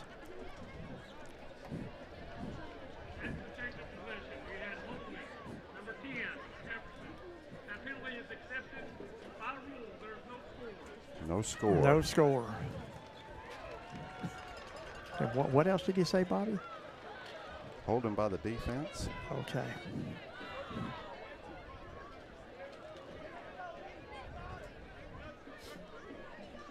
So that'll make it 13-6 Bulldogs. Hanging on to a slight lead. And back deep for the Bulldogs, you're going to have Travis Gray and Jermaine Hopkins Jr. They both have wings on their feet.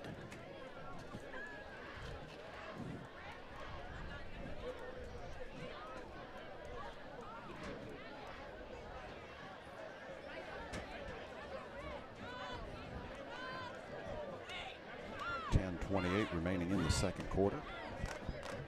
Here at Jerry Bennett Field.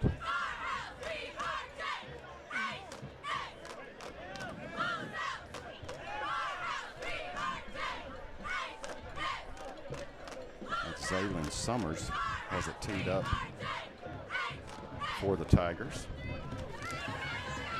The only other blue and white Tigers I know of is Linden.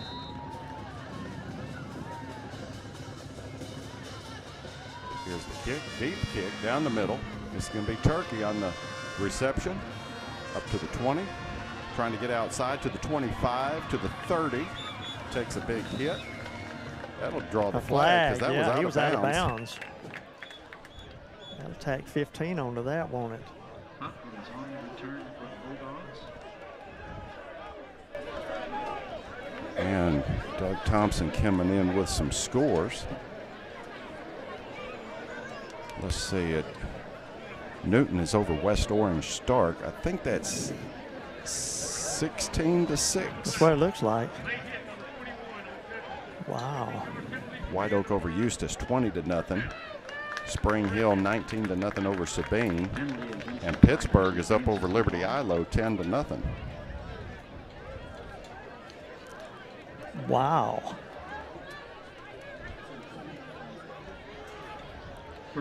Well, you know, you lost the, what's his name, Prevost, and you lost two of the big dogs there in Liberty Ilo.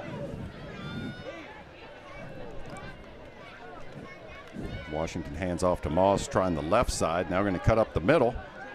He's going to get a gain of 3. Trey Moss on the carry for the Bulldogs. Picks up 3 on the play. It'll be second down. I think that groin injury might have Morrow sidelined for a bit. Washington drops back to throw. He's going to go deep. He's got Travis Gray wide open. It is caught. Touchdown. Man. 50 yards. Let me tell you, Chance Washington had a line on that baby right into the hands of Tigray. And just that quickly, it is now 19-6 awaiting the PAT.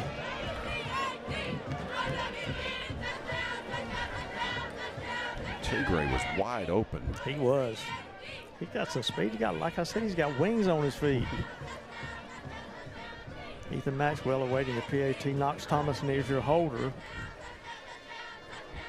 Waiting for the snap.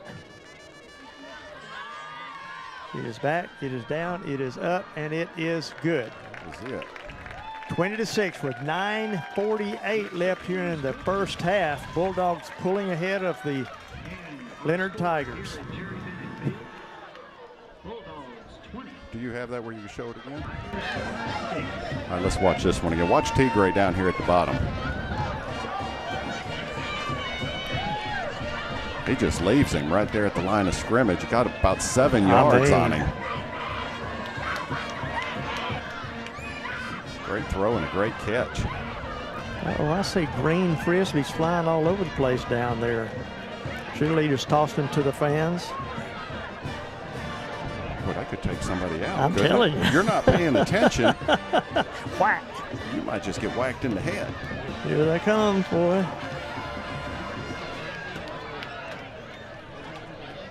And all these moms are just catching them like, oh, yeah.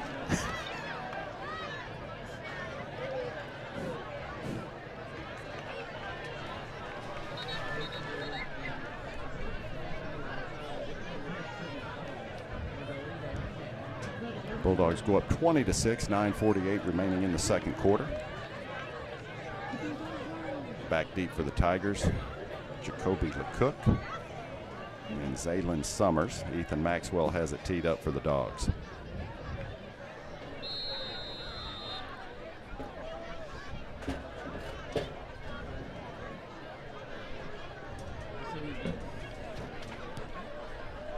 Deep kick down the middle. This is going to be Summers from about the 7-yard line. He's got to go. Ooh. He gets across the 25. We got a flag on the far side of the field. Over the 27-yard line.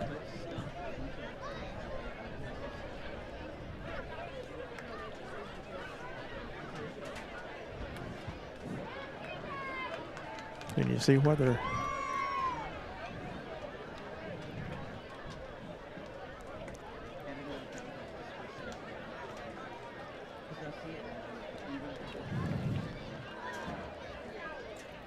I believe it's against the Tigers. It's a big one too, all the way back to the 16-yard line.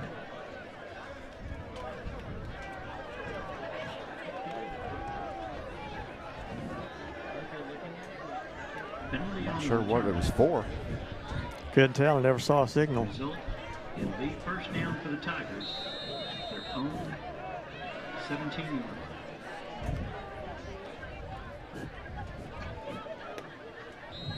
If he caught it, there was about a yard is all. Maybe 2. That was out to number 9, Danielle Estello. Had to bring up 2nd and 8 now for the Tigers. We'll call them a Bulldog bail bond penalty, even though it's on them.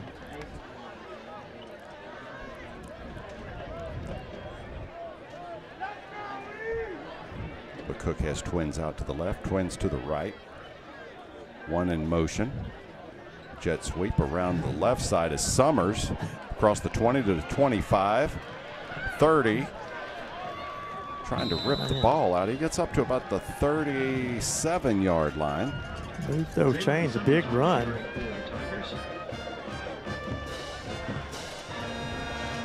Was that Summers? It was Summers. Play is a first down.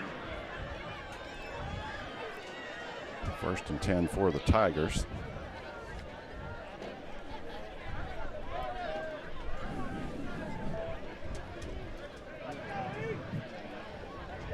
Got trips to the right, twins to the left.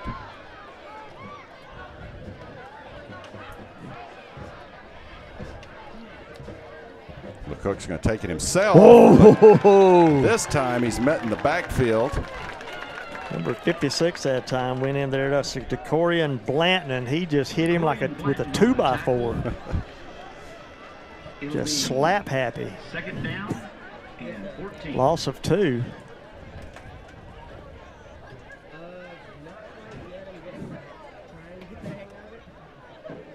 Loss of 3. They got it at the 34-yard line. Yeah, it's going to be 2nd and 13 for the Tigers.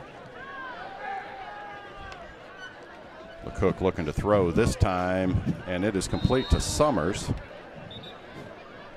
And we got flags coming in. Gain of 7. It'll be third down. Marion Douglas going to have to come out. He popped his helmet off. Yeah, that might be a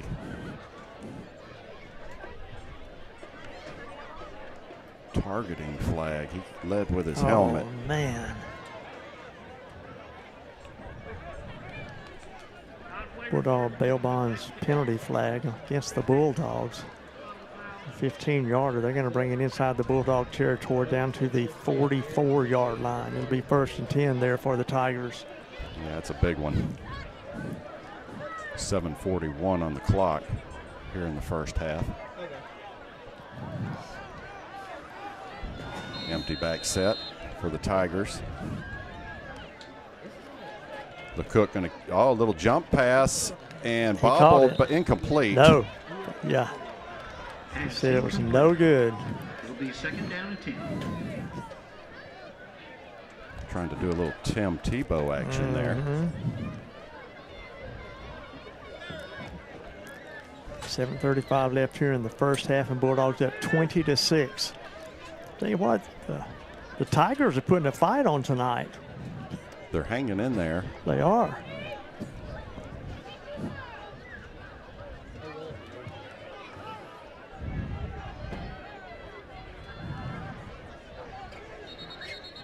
And they're going to take a timeout here.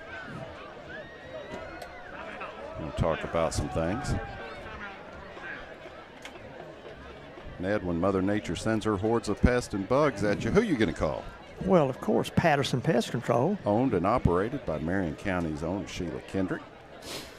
Her staff knows the roads around here. Fleas, termites, rodents, bed bugs. They put the cuffs on pests so you can rest. Call Sheila and her crew at 903-799-9138. Nobody wants the pest hanging around. Nobody. Speaking of pests, Joey Romano. No. Does your financial advisor take the time to really listen to you? Is your financial strategy personalized to you and your family? Will your financial advisor be there as your life and financial situation changed?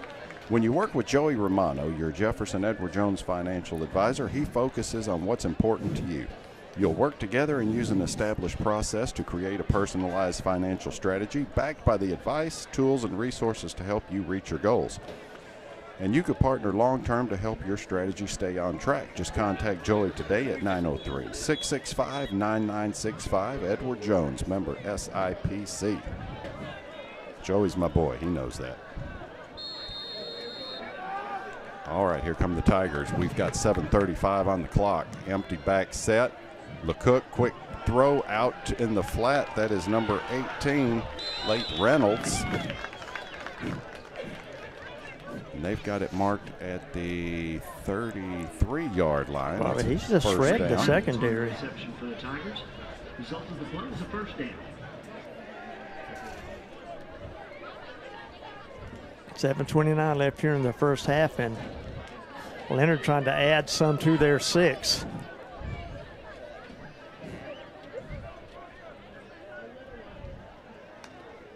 McCook rolls out to the right side, looking to throw. He's got a man at the 20. It is complete. That is number 7, Alan Cass. It's enough for a first down. 12 yards on the carry. On the reception. It'll be a first down for Leonard.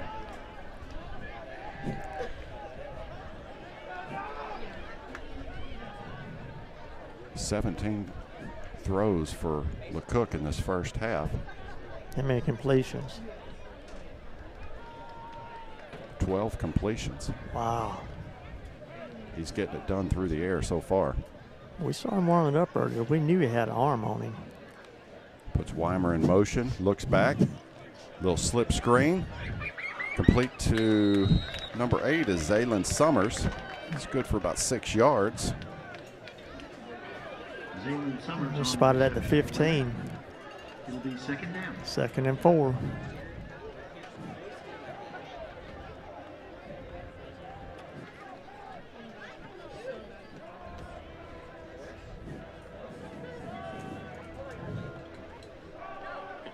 Tigers knocking on the door here late in the second quarter.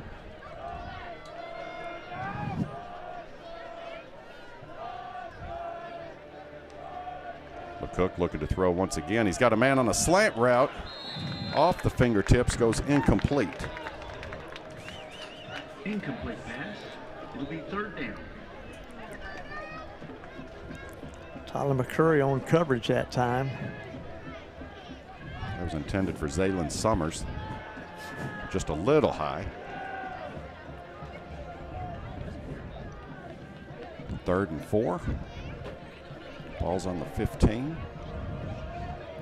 6:11 left in the first half.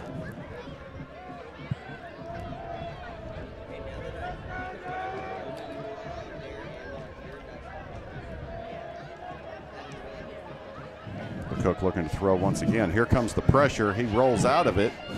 It is complete to Summers. He stays in bounds, going to keep the clock running. That's enough for a first down. Braylon Blackshear on the tackle. It'll be 1st and goal now for the Tigers. Plenty of time left, too.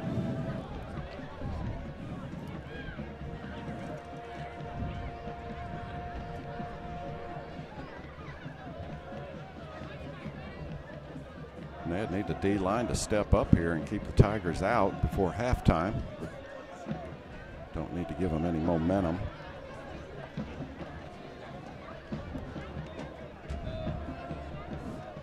Weimer goes in motion. LeCook looking to throw once again. Now he's going to tuck it and run. And he's going to get inside the 5-yard line. Down to about the 3. On the carry, down to the 2-yard line. Four on The the 2-yard line.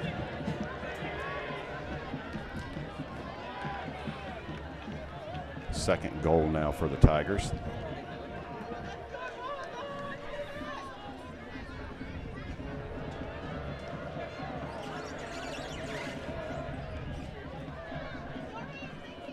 Got some subs coming in. That's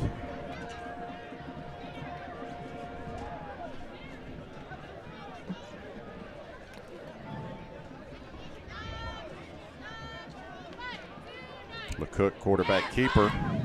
And he's not going to get there. Nope. Well, let's see where they got him. I don't know if they moved it, yeah. No, they didn't give him anything. So it's 3rd and goal now. 3rd and goal from the 3.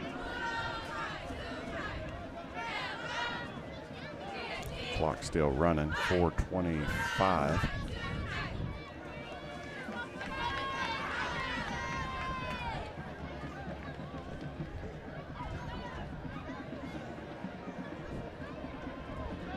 Cook has Weimer in the backfield, twins on each side. Weimer goes in motion. LeCook going to try the right side and looking to throw. Wow. He's got a man wide open as Summers. 4 yards on the touchdown throw. Zaylen Summers catches the ball in the end zone. 3 yards. Leonard Tigers touchdown. Well, I'm waiting. The line judge over there is.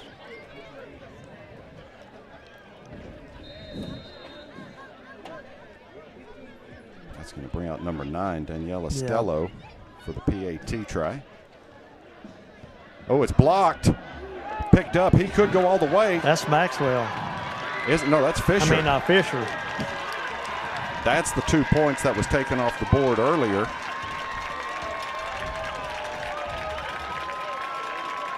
Fisher has been all over the field tonight defensively.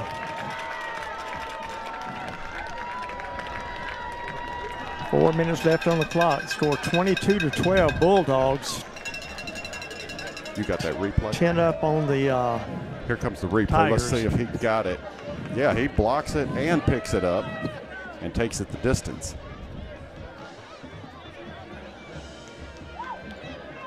Got a little speed on him, too. Blocked extra point is returned by the Bulldogs.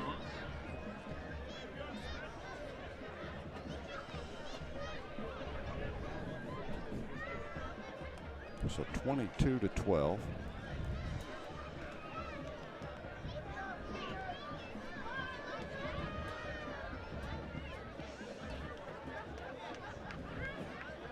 T. Gray and Jermaine Hopkins back there for the Bulldogs.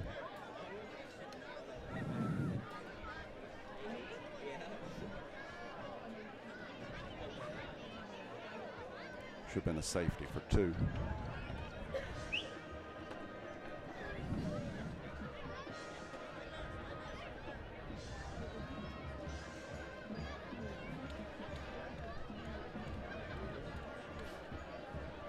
It's going to be Summers has it teed up for the Tigers.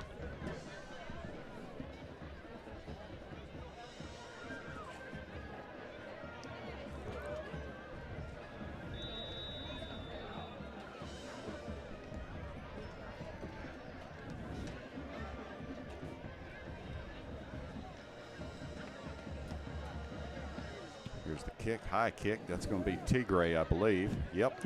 At the 20. Finds a little seam. Oh, across the 40, maybe the 42-yard line.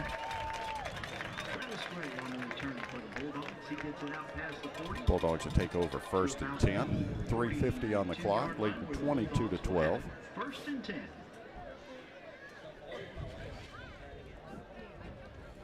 A little bit of concern about the secondary for the Bulldogs. Or do you give it to the athleticism of the I tell you what, that quarterback? He's a dog. Arm. Yeah. He's got speed, and he's just finding the open receiver. And he's a running threat, so you come up right there, and just receivers have a chance to, get it open. 1st and 10 Bulldogs. Empty back set. Now Moss comes in. Hand off to Moss. He's going to lose to 1 yard.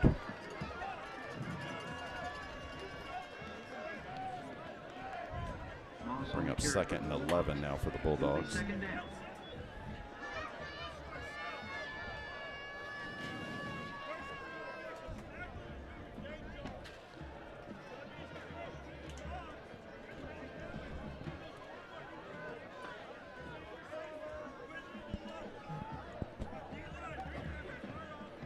Moss once again up the middle.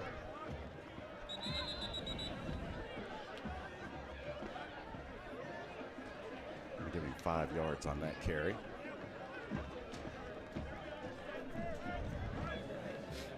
Trey Moss on the carry again for the Bulldogs. Pickup of about 5, so it'll be 3rd down.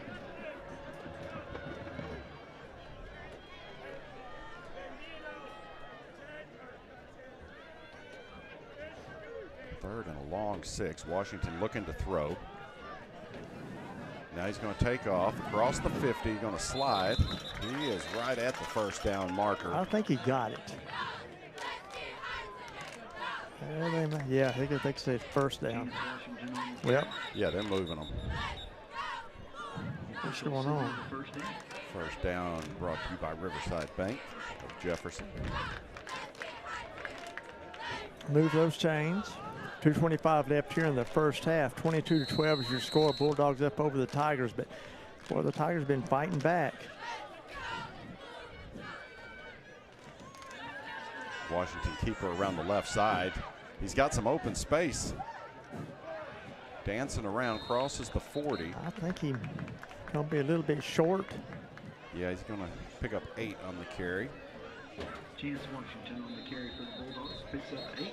It'll be 2nd down. 2nd and 2 now for the Bulldogs. I think they called a timeout. Got a guy down on the other side.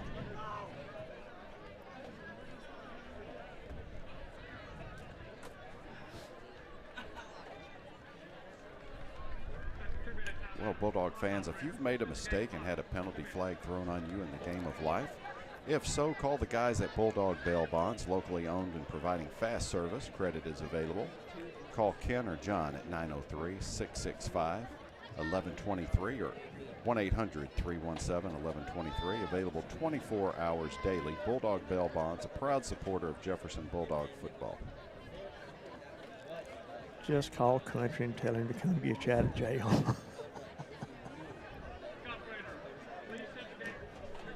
He's been doing that a long time. They've been Bulldog sponsors for a long time. Yeah.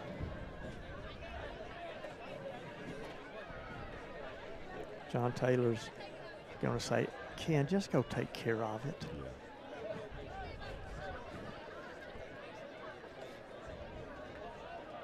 2nd and 2 now for the Bulldogs. Moss in the backfield with Washington. Trips to the left.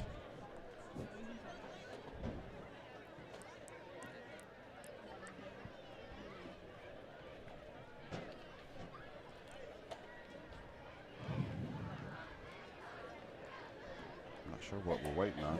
I'm not sure either. I thought they had one too many on the field, but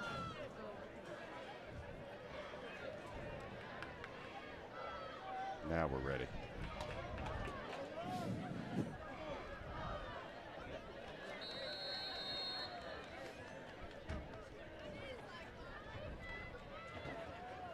Quarterback keeper around the left side. He should have enough for the 1st down and then some. Gets out of bounds to stop the clock. Chance Washington on the carry for a 1st down. Bulldogs. move those chains, boys. First half brought to you by Riverside Bank of Jefferson. Go see Lee Haggard and the crew right there on Highway 59 South.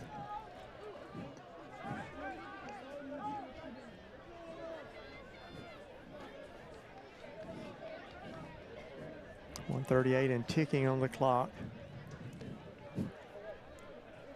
Twins to the right for Washington. He's looking to throw that way. And tries to get it to T. Gray on the sideline, but incomplete. Incomplete pass. It would be 2nd down. That'll stop the clock with 1:25. 22-12, Bulldogs up by 10. They would like to get another score here before halftime.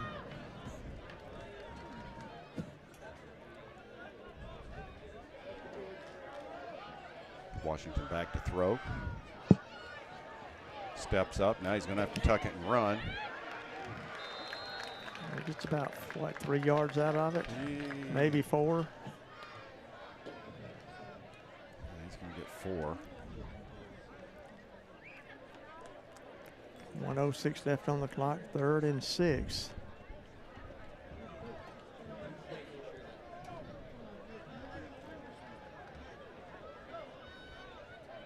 trips to the right. Empty back set. Twins on the left side.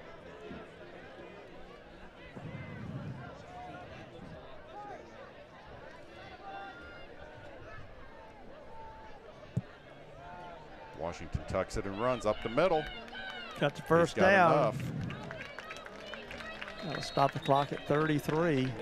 Get 10 yards on the carry. The result is a first down for the Bulldogs. Stopped it with 32 left. Bulldogs would love to get another score here before halftime. Bulldogs going to take a timeout. Johnson Collision on Highway 49 West isn't just where you go when your car or truck gets banged up. It is also the collision repair place that's teaching Jefferson High students the skills needed to work in a shop after graduation.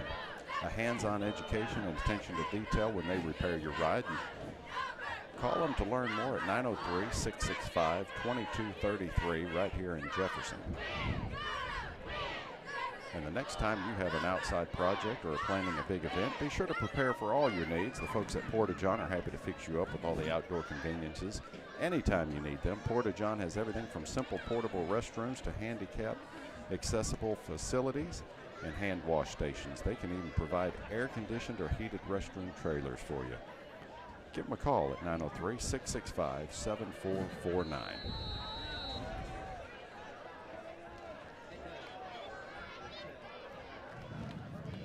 Washington looking to throw once again. Wide open in the middle. Oh, he's going to tuck it and run. He's going to pick up about 6 on the carry. That's going to keep the clock running. Washington carries to about the 13-yard Call a line. timeout. Second down for the Bulldogs. C.J. Walker and one of the Tigers was having a little wrestling match back here on about the 22-yard line. Jefferson's going to take a timeout and maximize. Make sure you could see every touchdown. Do you need to have your eyes checked? Go see Dr. Sheila Lang-Bartels at Maximize in downtown Jefferson. Her staff provides the best customer service in East Texas. They have a wide variety of frames, women's, men's, kids, even designer frames. Maximize has everything you need for your family eye care, including contacts and sunglasses. You'll be seeing every touchdown after you see her. Call Dr. Sheila at 903-665-2020, 108 North Walnut Street in downtown Jefferson. She sure took care of me when I had my cataract surgery. Matter of fact, she did a lot of it for me. I just showed up, she did the test and sent it on to the surgeons and conferred with them, and all went well.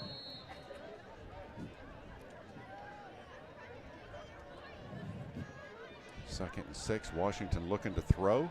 He's going to try the corner deep. That's way overthrown, intended for Jermaine Hopkins Jr. Incomplete pass. It'll be third down.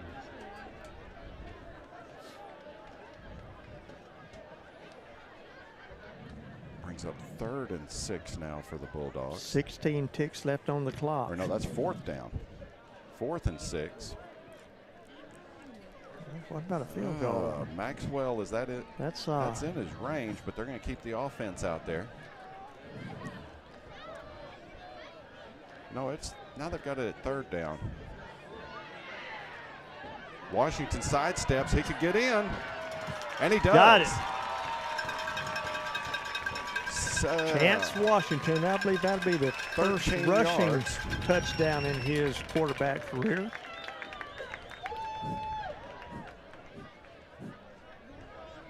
Touchdown comes with 6 seconds on the clock. Touchdown, Bulldogs.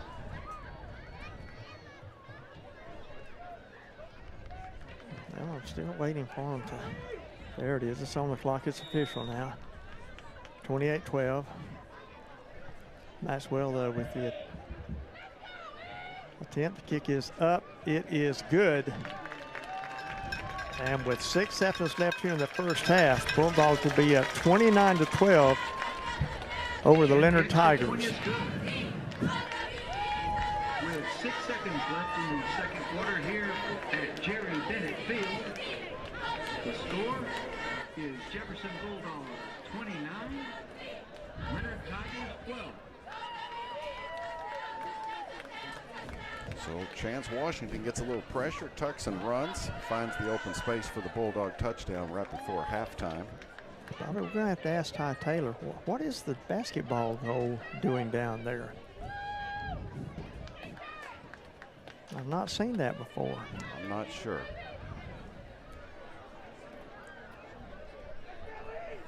We haven't seen it used yet, if we're going to use it.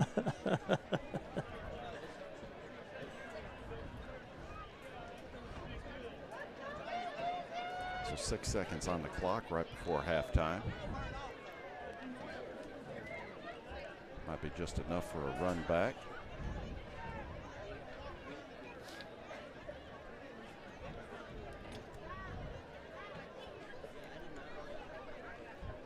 Back deep for the Tigers. Jacoby LeCook. Zaylen Summers. Ethan Maxwell kicking off for the Bulldogs. Little squib kick. Picked up by Summers, about the 21. Let's see if this will run out the clock. And it does.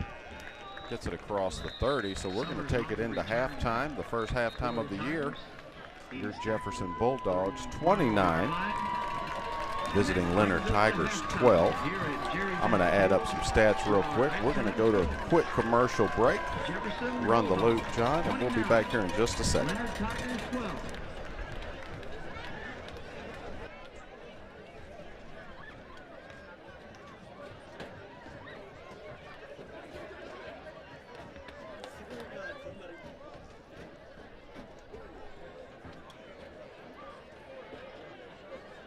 When Mother Nature sends her hordes of pests and bugs at you, call Patterson Pest Control, owned and operated by Marion County's Sheila Kendrick.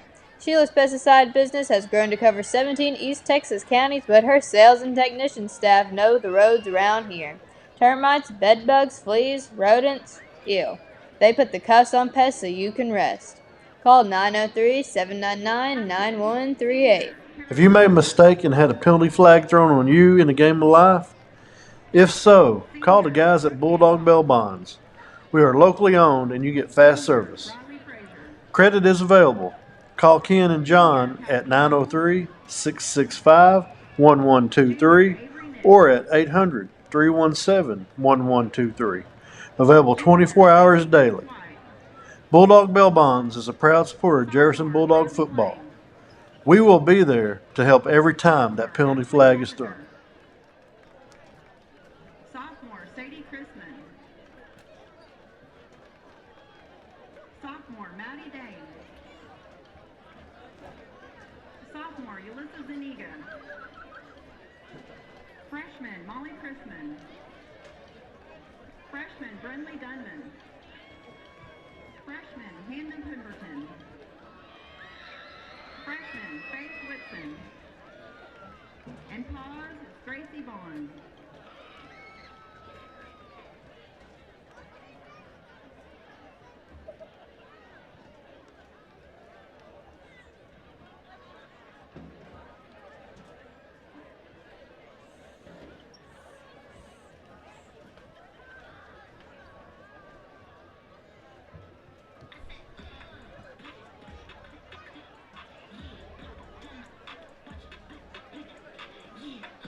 Now to perform for you is the Sound of Leonard, the Tiger Marching Band.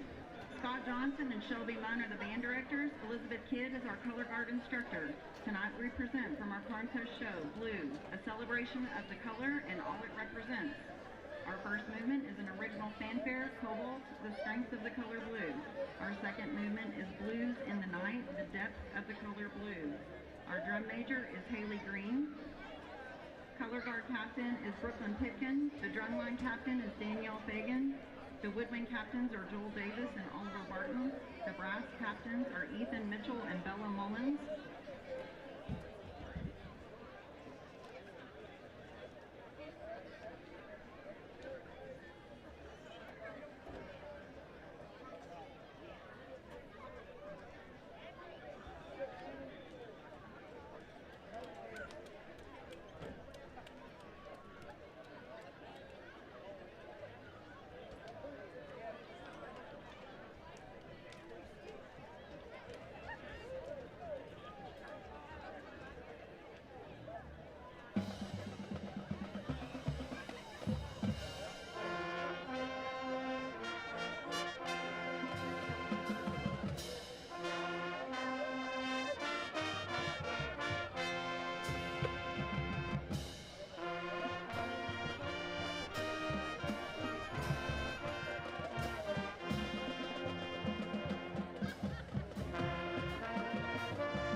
Congratulations to the band member of the week, Ella Johnson, the section of the week, the Mellophone. The Tiger Band wishes to thank the LISD administration for all their support, including Brad Maxwell, superintendent, and Brian Lewis, LHS principal. Thank you to our band boosters for all your hard work, food, and support. A special thank you to UVO Welcome Security back, Bulldog Service fans. I'm going to run down some sponsoring the quick Winter stats Tiger for Band. you. There in the first half, Leonard was 14 of 21 through the air for 116 yards, and the Bulldogs were 6 of 10 for 119 through the air. 2 touchdowns through the air for Chance Washington, one to Jermaine Hopkins Jr. and one to Travis Gray. And on the ground for the Bulldogs, 140 yards rushing, 70 of those Kobe Morrow, all of that in the first quarter. And Chance Washington has 60 on the ground, Trey Moss 10, and Leonard on the ground has 51 yards, most of that coming from Jacoby LeCook, 30 yards. And Ned around the area, Doug Thompson keeping us updated. 21-12, Newton over West Orange Stark at halftime. DeKalb up over Mineola 8-0 in the second. White Oak 41, Eustis nothing. And at halftime, it's Spring Hill over Sabine 25-0. And halftime, Liberty Ilo comes back to take the lead over Pittsburgh 14-10. Bobby Sabine may not win a game this year. They're a down season, and they may not. Yeah, last year it was White Oak, and this year maybe Sabine. Yeah. Bulldog fans, stick around. We're going to be bringing you the Jefferson Band here. They're getting set up on the field. Their first halftime performance of the year. Well, I see one football player. Looks like he's a lineman. Over on the saxophone. Yeah. Tonight, the band will perform. All right, Bulldog fans, we're going to take a break and let you listen in to the Fighting Jefferson Bulldog Band. Featuring soloists Richard Snellgrove and Gunnar Walker. And now, under the field direction of Senior Drum Major Kelvion Daniel, the Jefferson High School Marching Band in a performance of pride.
Jefferson High School Strutters.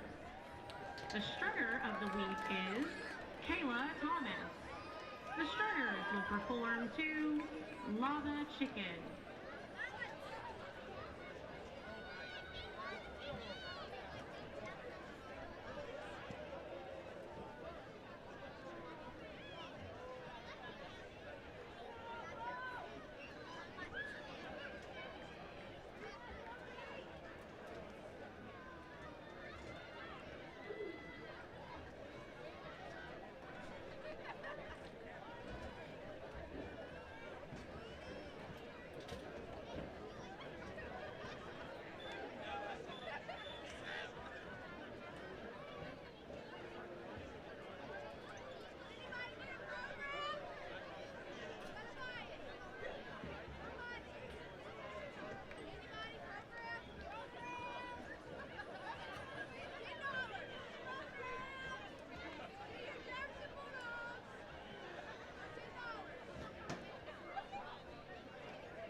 Ladies and gentlemen, the Jefferson High School Pride Marching Band.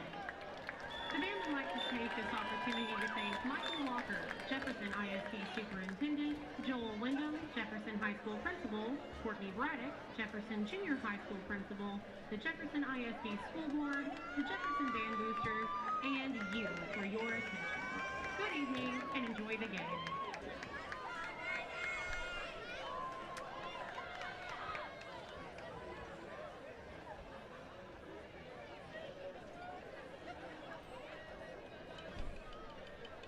When Mother Nature sends her hordes of pests and bugs at you, call Patterson Pest Control, owned and operated by Marion County's Sheila Kendrick.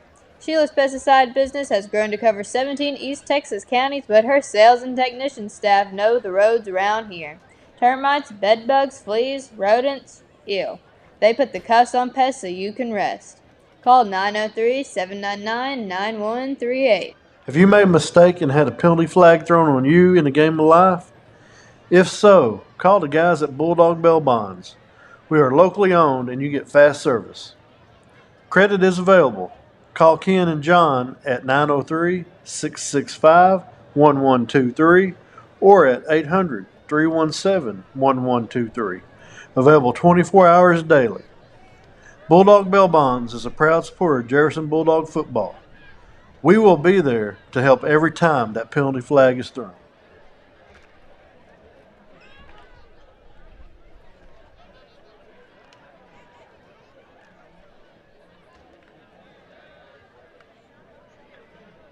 A lost phone has been turned into the press box. The background on the main screen has a cat on it. If it's yours, please come up and claim it.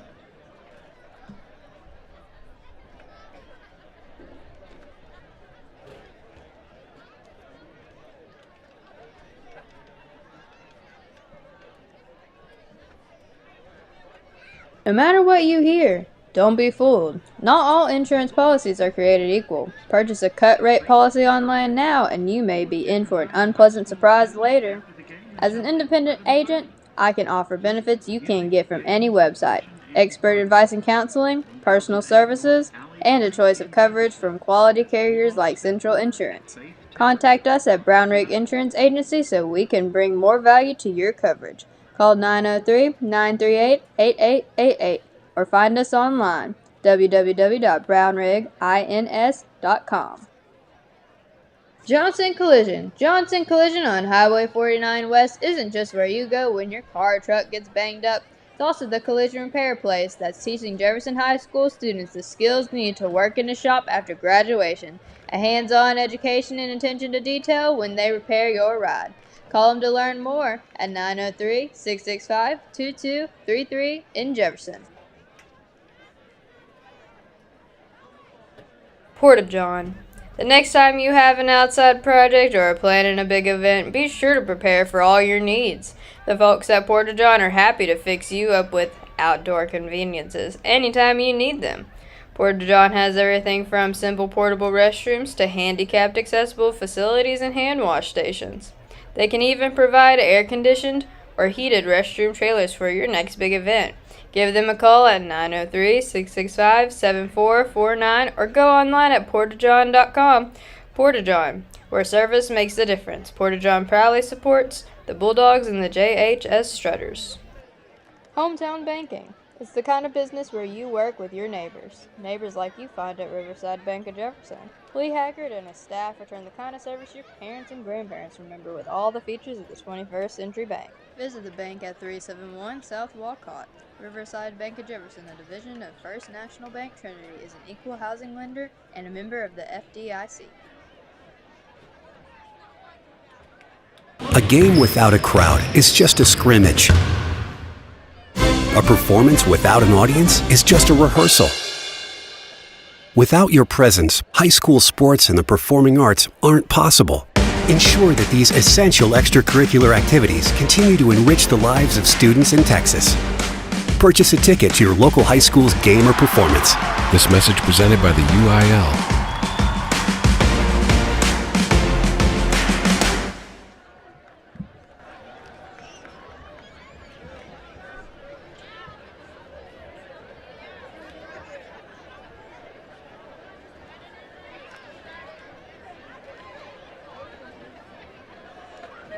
And welcome back, Bulldog fans. We're just about ready to kick off the second half. Your Bulldogs have the lead at halftime, 29-12. The halftime report is brought to you by Porta-John. The halftime showcases on the bands brought to you by Edward Jones Investments.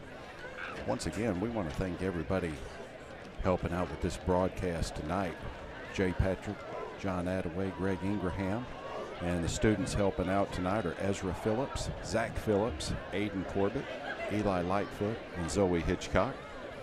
Doing a good job putting all this together. A lot of people don't know everything involved, Ned, in setting all this equipment up. No, it takes an army to do it. I mean, they get started midday putting all this stuff together. We've got the easy job, just show up and start talking. We're going to have some on-field videos, but so far we haven't done any of that. Yeah. We're working to see exactly how we're going to do that. So right now the Bulldogs getting all they can handle out of this Leonard Tiger offense. I mean, those guys are moving it mainly through the air. They were 14 of 21, 116 yards through the air. I'll tell you what, that quarterback is a real deal.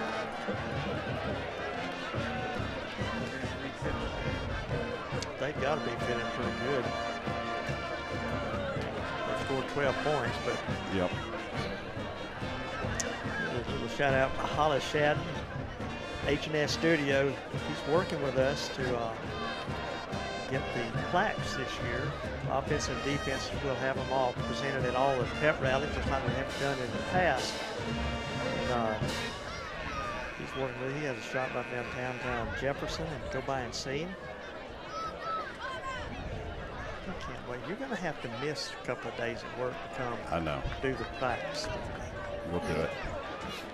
The Bulldogs That's something those kids will have forever. Kickoff leading 29-12 here at Jerry So the Bennett Bulldogs Field. will receive the second half kickoff. Travis Gray and Jermaine Hopkins back for the Bulldogs.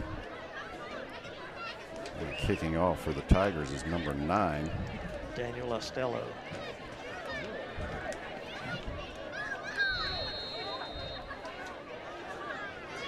Doug Thompson keeping us updated with scores around the area. Deep kick. This is going to be Jermaine Hopkins. Gets it about the 15. Across the 30. Kicks it outside to the 35. Makes a move to the 40. Still on his feet.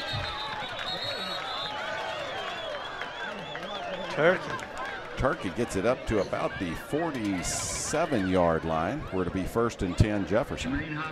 He put some height on and a little bit of weight too. Gets it out to the 47-yard line, where it'll be 1st down for the Bulldogs. Next week opponent is Newton, and they have the lead over West Orange Stark at halftime, 21-12. It is typically a perennial powerhouse in Division II, 3A. It was a knockdown drag-out last year. Yes, it was. First drive of the second half for the Bulldogs. Washington looking to throw. There's the quick throw. Completed. Should be enough for the first down. Number 19 on the reception, that is Braden Ventimiglia. Marion Douglas on the reception. Good for a first down. Move those chains, boys. Trips to the right. Uh-oh, low snap. Washington just going to fall on it. He's going to take a big loss on that one. It didn't look like he was even ready for that snap, did he? And it'll be 2nd down for the Bulldogs. 10-yard loss. First down brought to you by Riverside Bank of Jefferson. Lee Haggard and crew. Chance going back, going downfield. He's got a man. Oh, right in the hands, in and out of the hands of Jermaine Hopkins. Man, Turkey was right there. Incomplete. That's a good throw. 3rd down for the Bulldogs. 3rd and long now for the Bulldogs.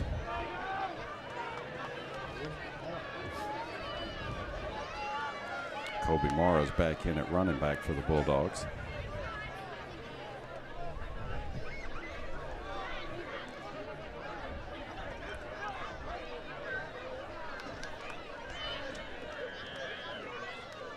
Washington looking to throw. It'll be Morrow in the flat. He's got some room. He's got some speed. Breaks a tackle. Down to the 37-yard line. Gets a big chunk of it back. Jacoby Morrow takes Up it to to knee the that time. 37-yard line. It's going to be 4th Where and it'll be 4. 4th down and 4 for the Bulldogs. What are the Bulldogs going to do here? Todd Taylor, I believe, is going to lead his offense out there. 37-yard line. Washington looking to throw. Here's the throw. It is complete. It'll be enough for the first down. Is that Tigray? I think it was Ventimiglia again. Is that 19? Yes, it is. Pass complete. Move those chains, boys. First down brought to you by Riverside Bank of Jefferson. The Bulldogs first down. Bulldogs have the ball on the 29-yard line. Washington looking to throw. He's going to go deep down the right side. He's got Tigray wide open. I think he got knocked out at the 1-yard line.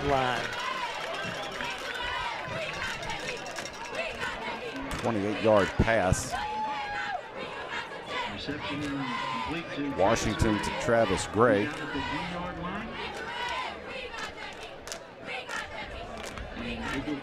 Trey Moss in the backfield. There he goes. No, look at wide open. Oh my goodness. Who was that on the reception? That was number 12. Caden Grigsby. Caden Grigsby on the reception for the Bulldogs. Touchdown.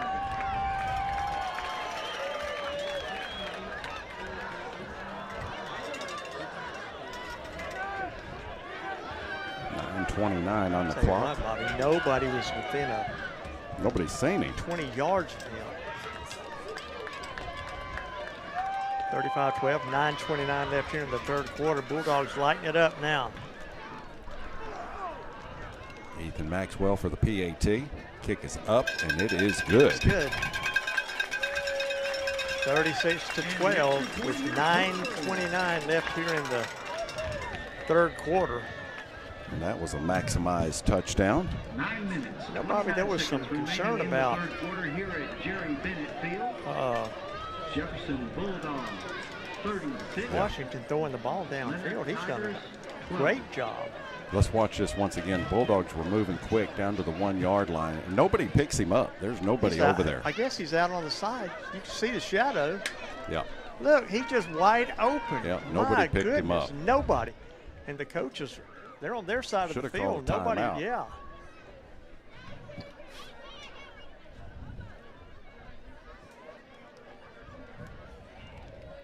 It's like the guys in Boise State when they used to lay down in the infield. Yeah. They kick the ball off, and all of a sudden the guys pop up, grab it, and just be gone. Yeah. Nobody even looking over there at him. No head count, no nothing. Back deep for the Tigers, Jacoby LeCook, Zaylin Summers.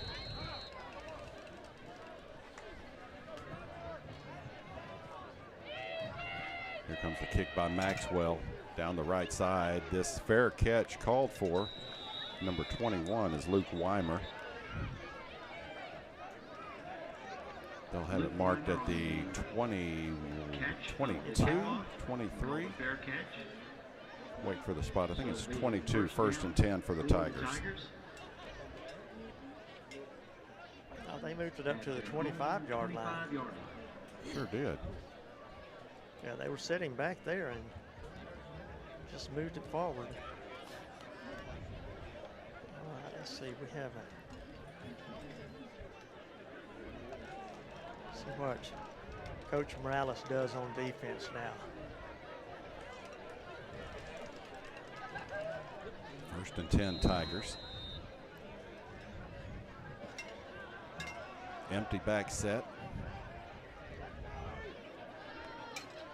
LeCook, complete.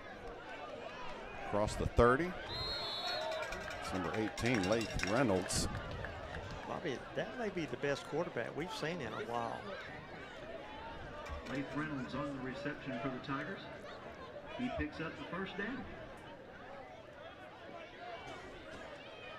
1st and 10 for the Tigers. 37-yard line.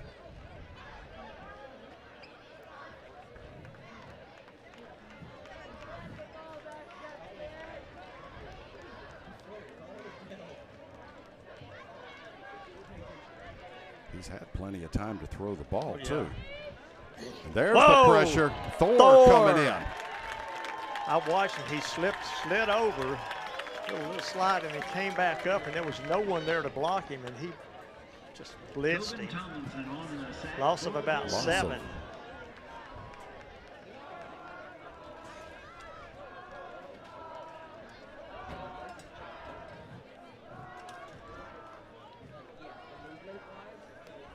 Bring up 2nd and 17 now for the Tigers.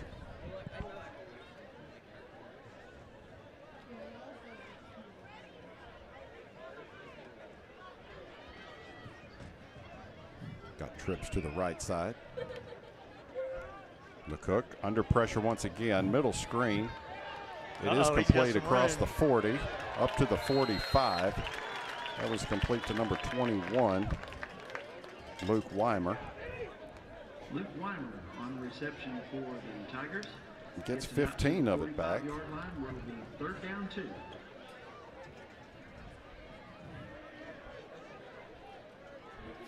Third and 2 now for the Tigers.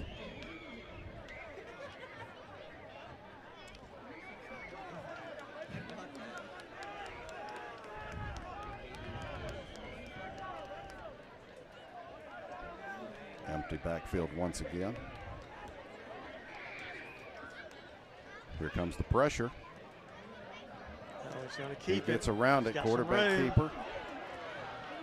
taking shot after shot, but he stays on his feet. Down to the 44-yard line. Jacoby LeCrook. Fisher Bradley finally was able to bring him down. Carry gets a first down. Blackshear a little bit rattled on that one. Those James, 7:29 left here in the third quarter. Bulldogs up 36-12, but well, there's a lot of fight in these Leonard Tigers. Tigers moving the ball here in the second half. 7:17 on the clock.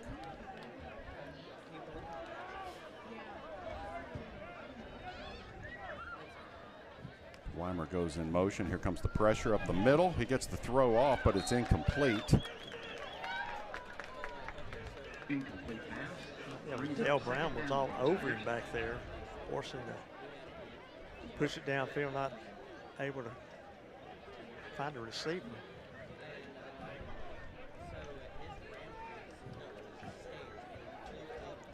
Those linebackers listed in there now. Yeah, the past 2 or 3 plays, they're bringing some pressure now.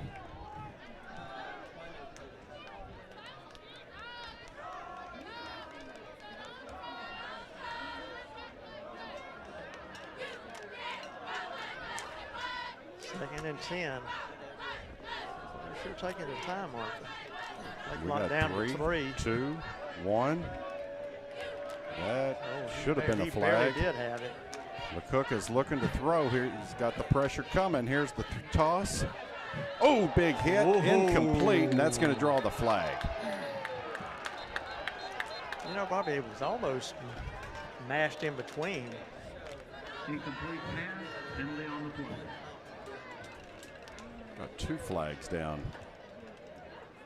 One at the spot of the hit, and then here's one on this side of the field over here.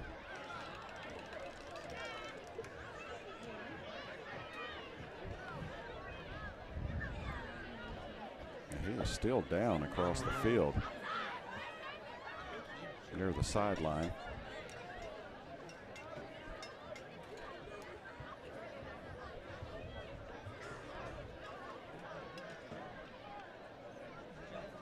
was at the 35-yard line, all of them together down there talking it over.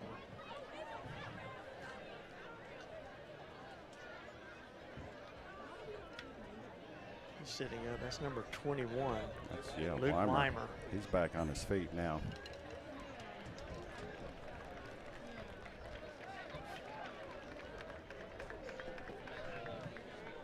Yeah,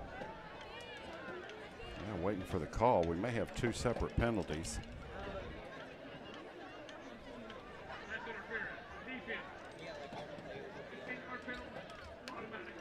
That's interference. Defense. Pass interference, defense.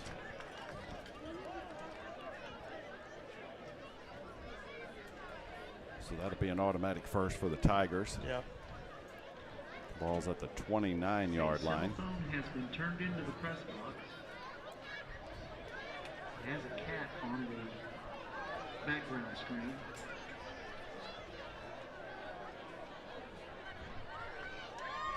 .651 on the clock. Bulldogs up 36-12.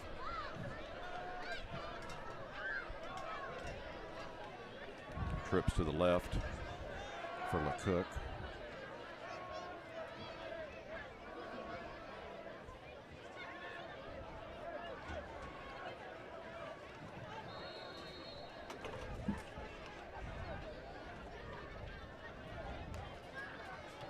Drops back to throw. Quick throw. Almost picked off.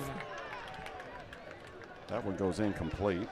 Incomplete pass brings up second down for the Tigers. Ethan Maxwell almost picked that one off.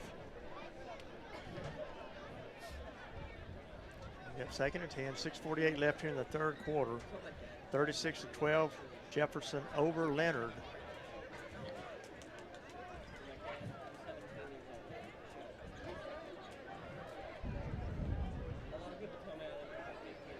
Seems like they're spending a lot of time. They've got 12 seconds left, 10. Taking it all the way down. 5 seconds on the play clock. 3, 2, 1. And he just gets it off. Here comes the pressure. He gets out of it. He's going to run it. Still on his feet. Down to the 21-yard line. He is a dog now. Gain of 8. 3rd and 2, ball placed at the 21-yard line. Cook gains 8 yards. It'll be 3rd and 2.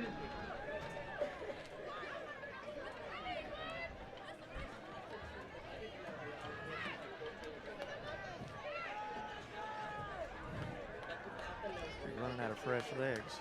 Yeah. They're just taking a lot of time getting the plays in. Down to 6 seconds now. Man in motion with Cook looking to throw. Being held, that should have been a flag. There's there a flag it is. right there. That pass is complete, but this one's coming back. That's to Zaylen Summers. It took him long enough to throw it, Yeah. didn't he? 12-yard penalty flag against Leonard.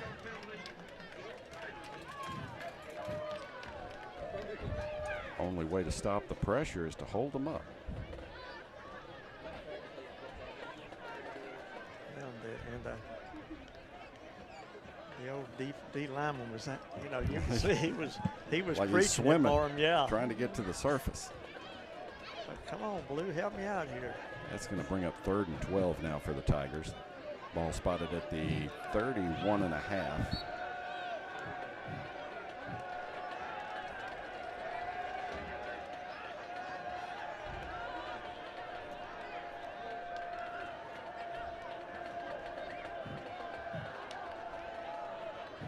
Looking to throw. Here comes the pressure. A screen once again.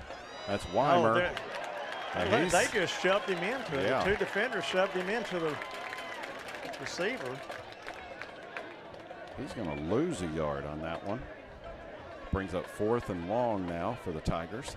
They're going to go for it. We are down to 5:20 remaining in the 3rd.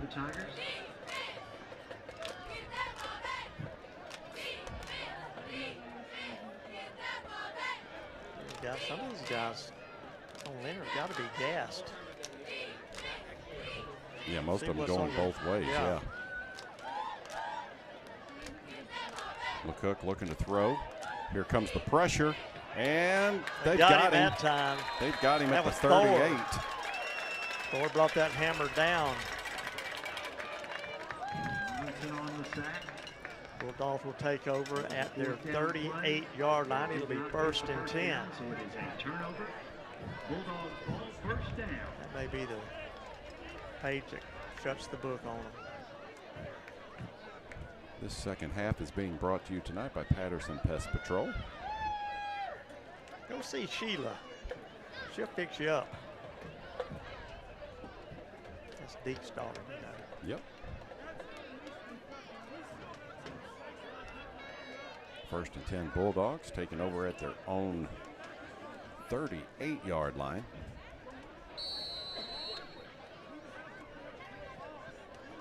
Washington drops the snap. Now looking, he's got Tigray wide open. Again. Deep throw, it's completed. He is gone. For number 2. Maximized touchdown of 62 yards.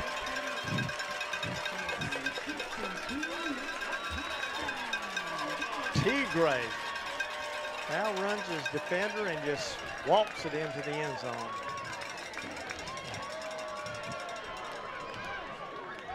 He's got glue. He's got to stick him on those things. Remember Jack Tatum back in the early perfect days? how he looked it in. Yeah. Got that stick him on there. He's not going to drop it for nothing.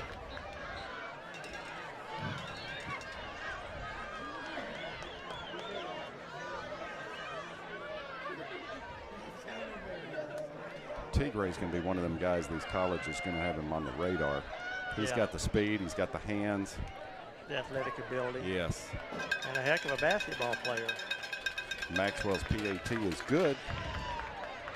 42-12 with 4:40 left here in the 3rd quarter. The gap is widening. But you know, Bob, you got to give hats off to Leonard. They've got 20-something kids on the field, and they put up one heck of a fight. Yeah. You just can't go both ways all Here night. comes the replay on that beautiful pass from Washington as well. Defender late getting out there. He just blows right by him. That's a bomb right there. 62 yards. Boom.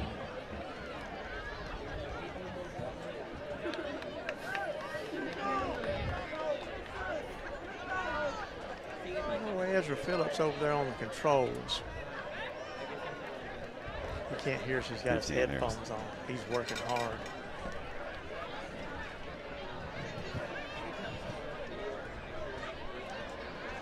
Bulldogs starting to pull away a little bit now in the third quarter. I think they're wearing them down.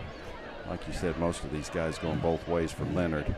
Yeah, you just can't do it all night at the pace they've been going. Yeah. They've had 27 pass plays on offense, so most of those guys are running quite a ways every play.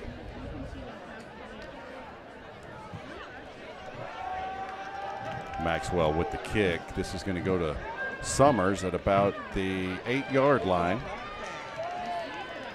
And he is going to be brought down around the 24-yard line, where it'll be 1st and 10 Tigers.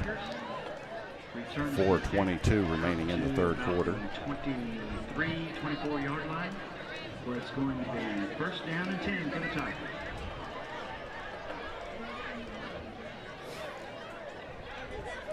Dale's going to have to take a seat. He ought to be. He's probably done for the evening. He's got a lamp going. Has a picture of a cat on the background, and blue with turtles and seashells and flowers on the back. That's not your phone they found, is it? With the cat in the background and the seashells and. I'm just checking, Ned. I don't know what you got going on over there. Oh boy! I think that's the third. The door is open. I think that's the third cell phone that's been turned in up here tonight.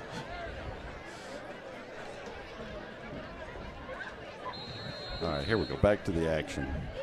1st and 10 for the Tigers. Oh, this is a handoff to Weimer around the right side. Bad decision. No gain.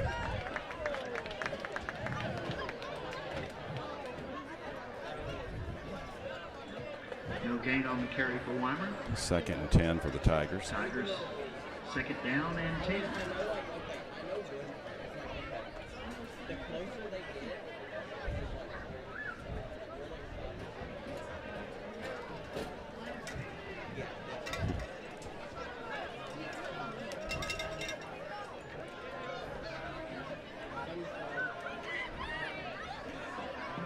One man in motion. LeCook looking to throw. Here comes 21. the pressure. Intercepted.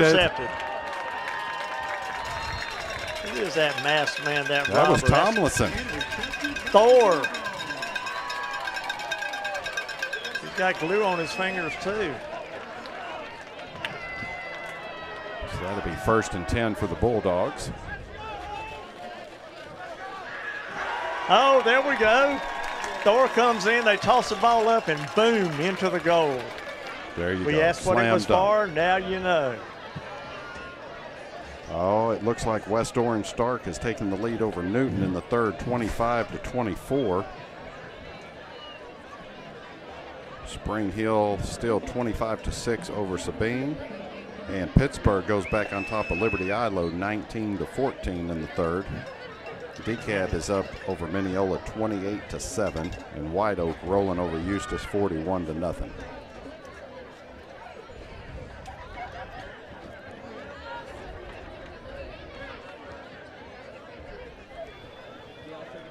First and 10 Bulldogs.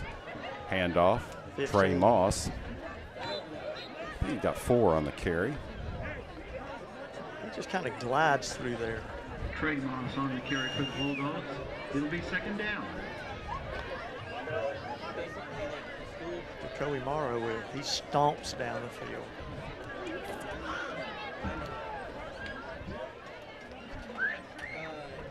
Twins to the right for Washington. Late Again, handoff to Moss, trying to get outside, but he's going to be taken down for a loss of a yard. Alan Cass on the tackle. Trey Moss on the carry Senior for the linebacker. Bulldogs. It'll be 3rd down. 3rd and 8 for the Bulldogs now. 2:21 left here on the clock in the third quarter. Bulldogs up 43-12.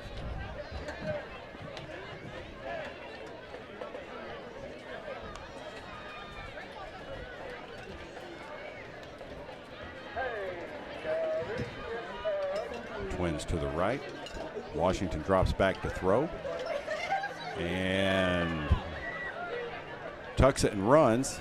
He might get around the edge, close to a first down. About a yard short. We'll wait and see where they spot it.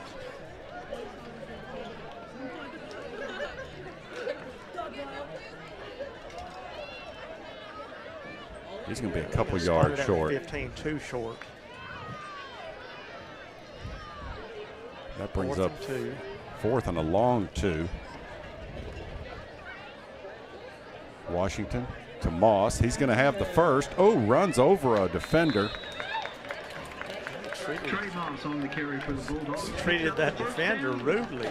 Trey Moss dropped his shoulder and just ran over. Laid him out. Moving fast. First and goal for the Bulldogs. And I think that was a timeout by the officials.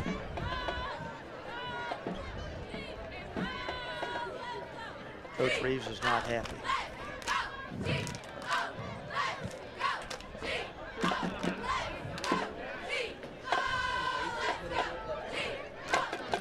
They got a cramp back there on one of the Tigers.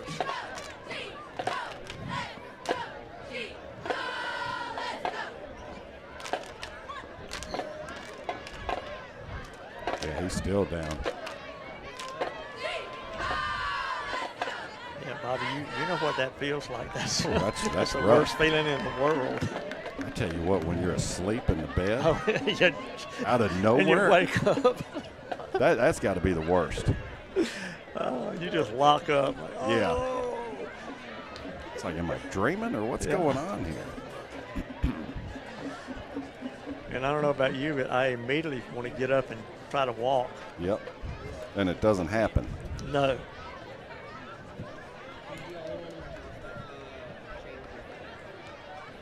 Bulldog fans, if you're wondering how to encourage your children to save money, help open a student savings account at Riverside Bank of Jefferson. It takes only $50 to open the account. Then Riverside Bank of Jefferson will help fill it up, paying account holders $2 for every A and $1 for every B, just for Jefferson ISD and Jefferson Christian Academy students. Riverside Bank of Jefferson, a division of FNB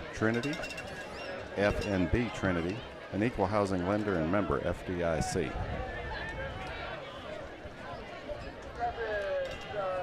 Back to the action. First and goal for the Bulldogs.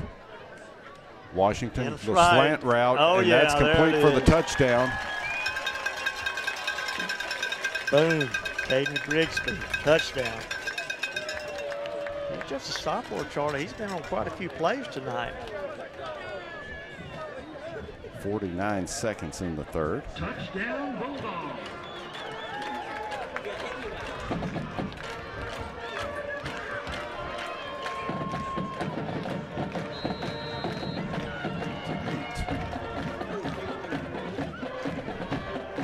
Here's the PAT. Maxwell has it up, and it is good. A slow crawler that time.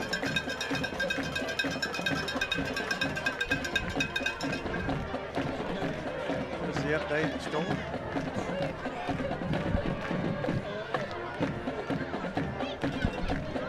Here comes the replay of that touchdown. 50-12.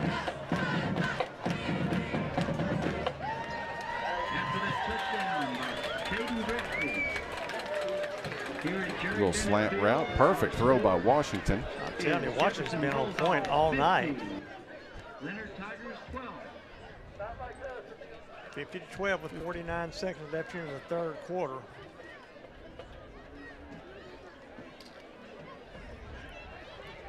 Number 4 Bulldogs finally be able to wear down a very tenacious little squad from Leonard, Texas, the Tigers. They fought hard They that have. first half. Well, like we were saying, they're going both ways, almost all of them. You just can't continue that pace. Yeah. But they were impressive in the first half. For the Friday night game next week in Houston.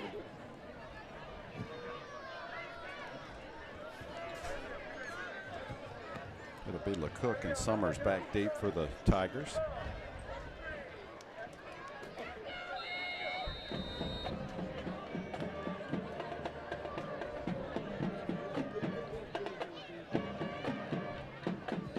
Maxwell's kick be taken by Summers on the run at the 25. Ooh, big tackle. Ooh, I saw a hatchet fly through there. And that was that number mass man? Fisher Bradley on the hit. That dude has been all over the field tonight. He's a robot. Great addition for the Bulldogs. 1st and 10 at the 34-yard line.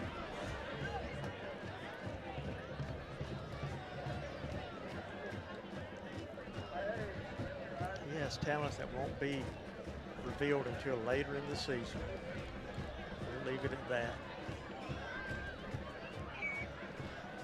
32 seconds left here in the third quarter.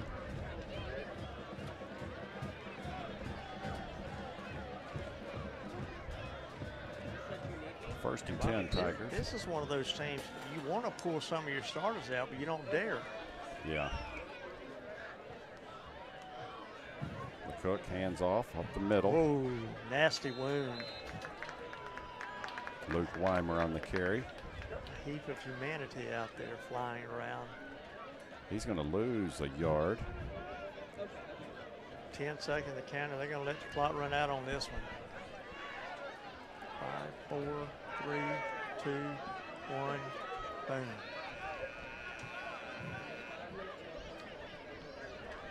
That is the end of the third quarter. And at the end of the third quarter, Bulldogs up 50-12 over Leonard. We're going to take a quick break, little commercial run. Be right back.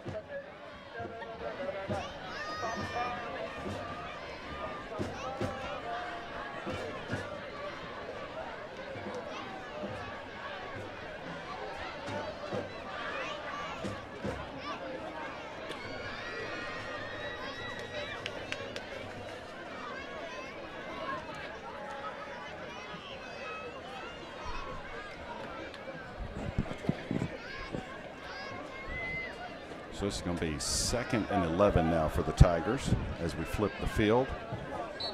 Ball's at the 33-yard line. McCook back to throw under pressure. It is caught. A little safety valve is going to get a yard out of it, I guess. Well, maybe back to the line of scrimmage.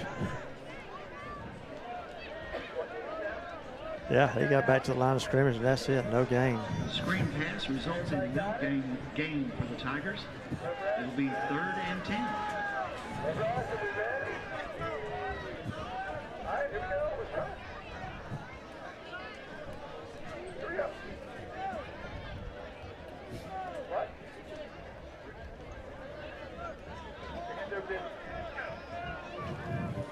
It takes Leonard a while to get that play in. Already down to 8 seconds on the play clock. Yeah, they'll get him here in a minute. 3, 2, 1, 0 on the clock. And they're going to let him play it. A quarterback keeper up the middle. Gain of 5 for LeCook on the ground. LeCook carries the ball. 4th and 5 now. For about 5 yards. LeCook has 12 carries for 52 yards. 10 and 5 for the Tigers. And they're going to punt this one away. It's going to be number 8, Zaylin Summers, back to punt this one away for Leonard. Lamar and Douglas back for the Bulldogs at the 30-yard line.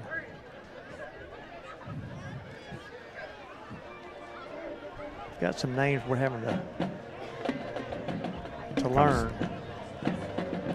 Punt down the right side. Takes a Bulldog bounce. Don't touch it. What are we doing? It was touched dead at the 38. Yeah. Thank goodness. Yeah. Monte Black was there. He just, coach is talking to him. Yeah, 1st and 10 for the Bulldogs. Ball's just shy of the 39-yard line. And it'll be first down for the Bulldogs on their own 39-yard line.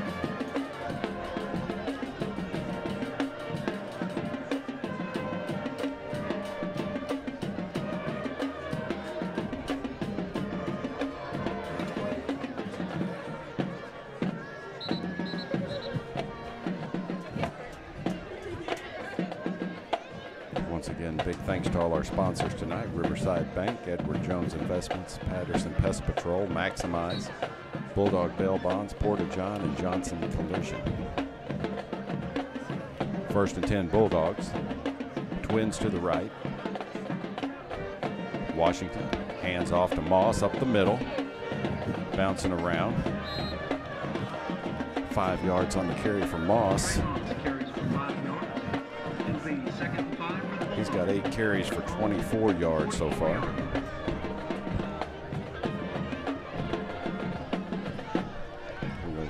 Chikari.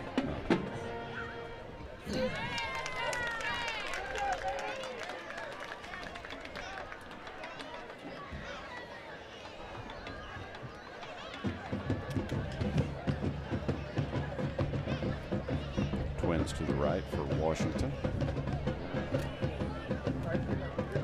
Handoff once again up the middle to Moss. And just shy of a 1st down. He gets 4 on the carry. Trey Moss carries for 4 yards. Yep, 3rd and 1. It'll be 3rd 9:02 and ticking at their own. here in the 4th quarter. Bulldogs up 50-12.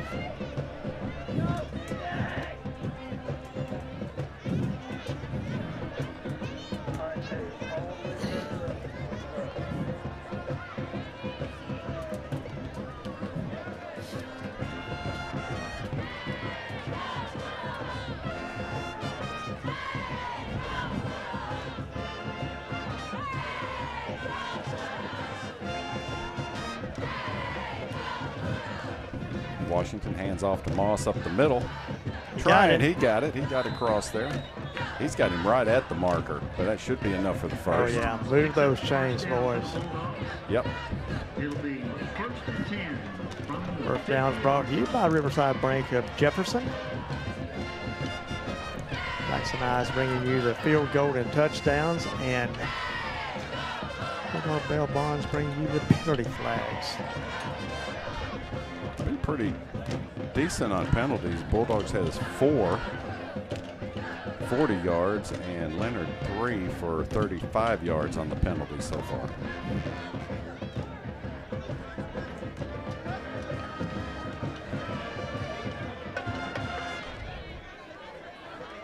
Uh-oh. I'm going to say got Late that off. handoff. Do you, yeah, Bobby? that went to Moss up the middle. Man, he picked it up off the ground and just handed it to him. No gain on the carry. Be 2nd and 10. 7:20 and counting. At the 50-yard line.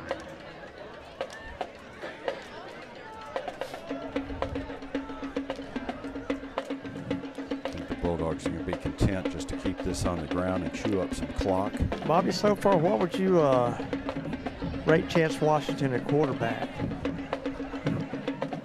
Really impressive with the deep ball and pretty accurate on the slant ends and the little curl route. So, and when the pressure comes, he's able to move out of the pocket. yeah, he's been able to take off and gain some yards. So, pretty good so far. This is Moss again on the carry. They're going to give him 1 yard.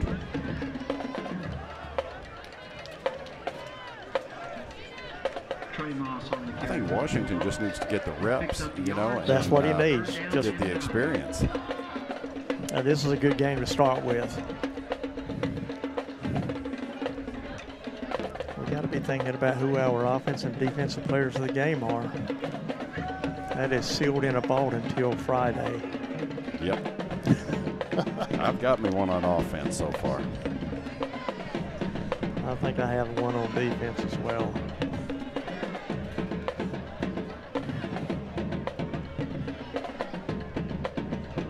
3rd and 9 now for the Bulldogs. Be Moss once again up the middle. He's got a seam.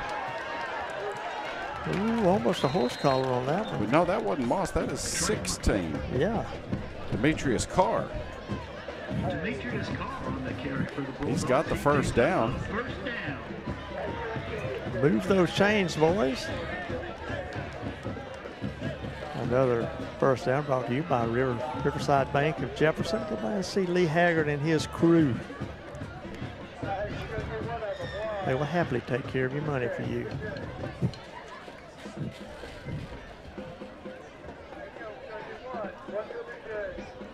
So that's Carr in the backfield with Washington.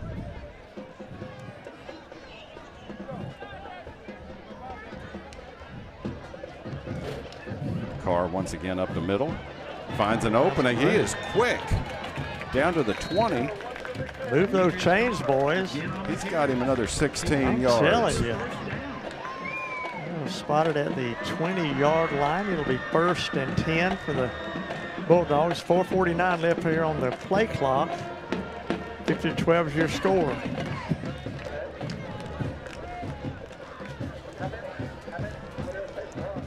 Coach Taylor's letting the clock run down. He don't want to. I mean, he's a small statue. Yeah, Carr said, I don't have a touchdown yet.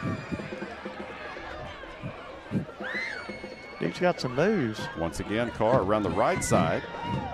Pops it down close to the 16-yard line, a gain of 4. So 3 carries for 30 yards for Demetrius Carr. He's got some moves. Yes, he does.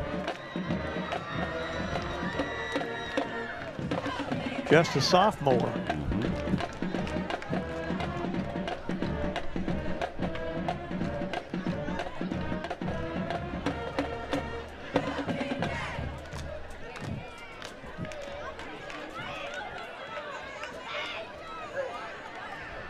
Second and 6 now for the Bulldogs.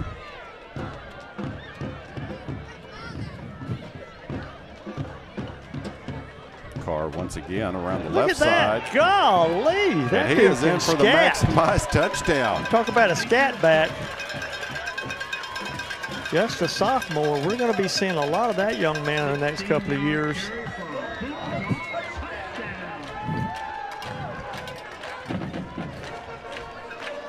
(56-12). Ty Taylor was, he was slowing the momentum down. Like I said, I just got in the game. Let me get some of it. And you can't blame the guy. What am I in here for? To score. Maxwell back for the PAT. The kick is shank short. Over to the right side. Kind of like my golf game on that one. To the shanked it. Dang. Next time y'all go play, let me know. 56-12. Bulldogs are over the Leonard Tigers. 3:19 left on the clock. So Demetrius Carr comes in the 4th quarter, carries it 4 times for 46 yards and a touchdown. Dude's got some speed. Yes, he does.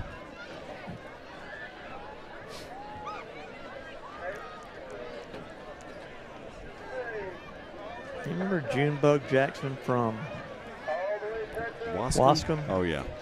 That's who it reminds me of. I mean, he just a guy like that, you're on defense, you can't really see him.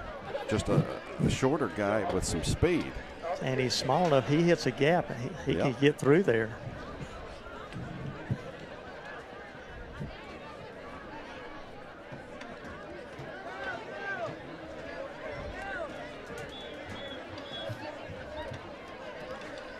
Bulldog fans, next week we're going to be on the road, traveling down to Newton. And a 2.5-hour pedaling. Doug Thompson, if you're listening, try to get me an updated score on that. Last score we had was 21-12.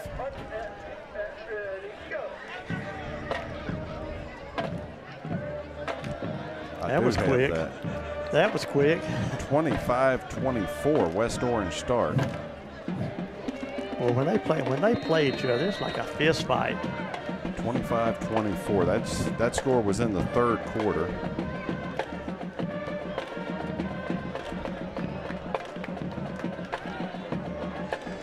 This is a different run. This is number 1, Maddox Underwood for the Tigers. He takes it across the 40 to the 41-yard line. Got racked up a little bit. He's banged his knee on the helmet, I think. He's limping out. In the third quarter, Pittsburgh over Liberty Ilo 19-14. It is DeKalb 28-7 over Mineola. And White Oak is over Eustis 41-0.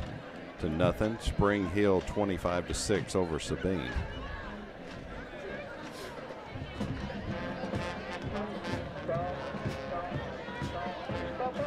Say Liberty Ilo was trailing Pittsburgh 19-14. Yep.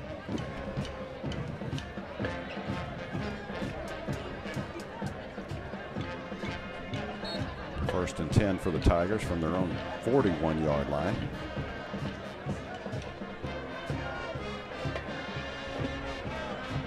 Under 3 minutes left in the game.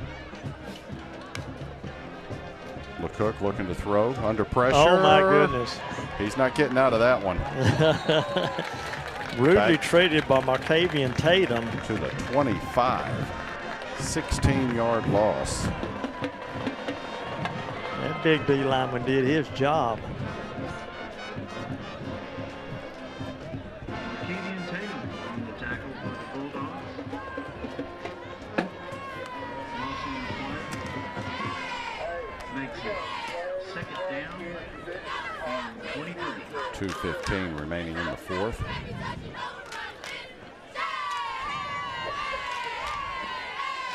It's going to be second and 24. 23. Yeah. A long ways.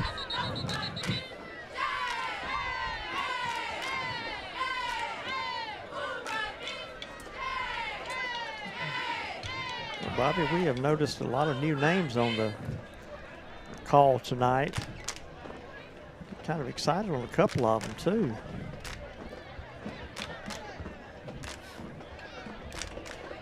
All three running backs have shown a lot of speed and agility. Washington has shown accuracy with his passing and some speed when he has to take off.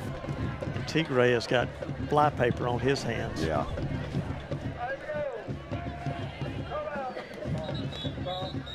Turkey had a good catch earlier. Yeah, what is Chance overall on the night? That's all right, we'll get him later.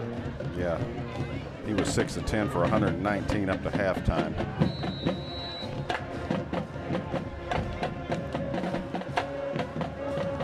LeCook hands it off inside to number 22 is Hayden Kirby, and that goes backwards. On the tackle that time, number 52, Markavian Tatum again.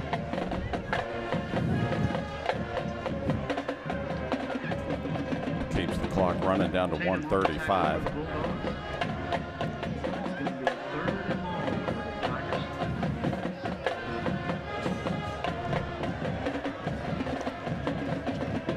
Seconds left on the play clock.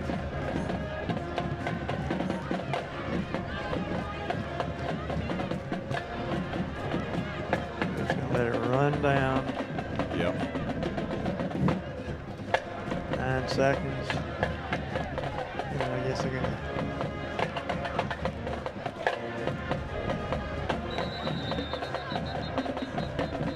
Calls timeout with 58 seconds left on the clock. No sense in getting anyone hurt, trying to manufacture something at this point in the game.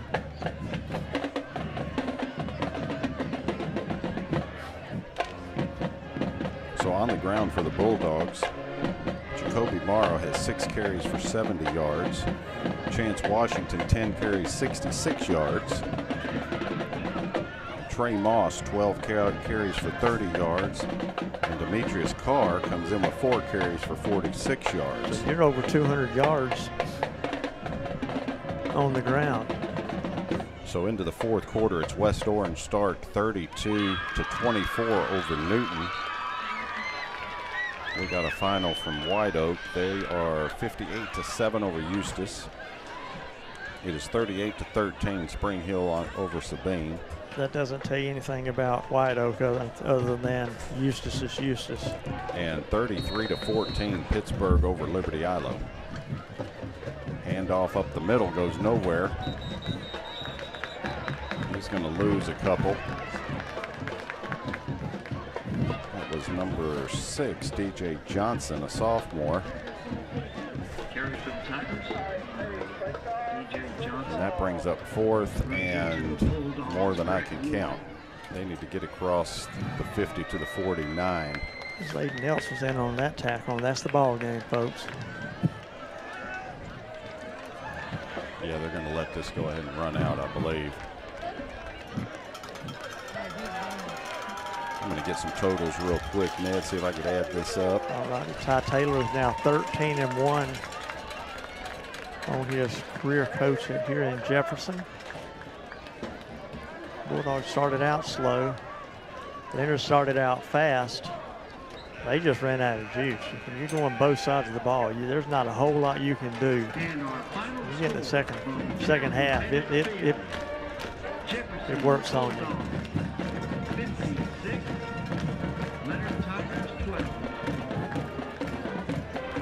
Tell you what, hats off to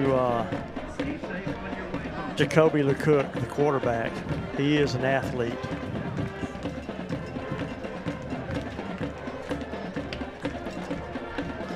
Bobby has his shoes off. He's using his fingers and his toes to count these stats up. It's going to take me just a second here. Oh, we're not in a hurry.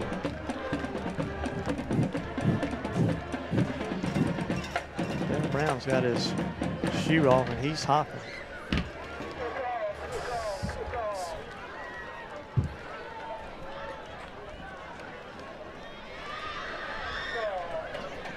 Yeah, this is what the Bulldog fans wanted to see tonight.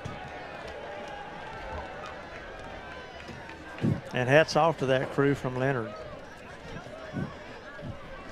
They played one heck of a football game. There was no quit in them.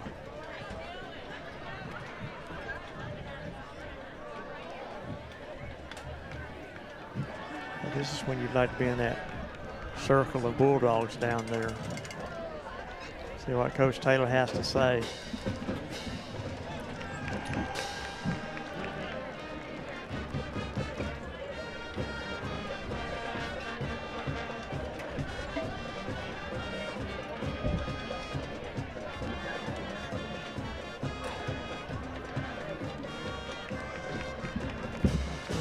Big old number 32 is a horse. I'm glad the Mason Punchers no longer have him and the Jefferson Bulldogs do. So through the air, Ned, for Leonard, it was Jacoby LeCook going 20 of 30 for 120 yards. He had a lot of negative yardage in the second half. And for the Bulldogs, Chance Washington goes 14 of 19 for 197 yards. On the ground total for Jefferson, 212 yards. Leading rusher was Jacoby Morrow, 6 carries for 70 yards. Chance Washington, 10 carries, 66 yards. It was Trey Moss, 12 carries for 30 yards, and Demetrius Carr, 4 carries for 46 yards. On the ground, just 68 yards for Leonard. Their leading rusher was the quarterback, Jacoby LeCook. He had 12 carries for 52 yards.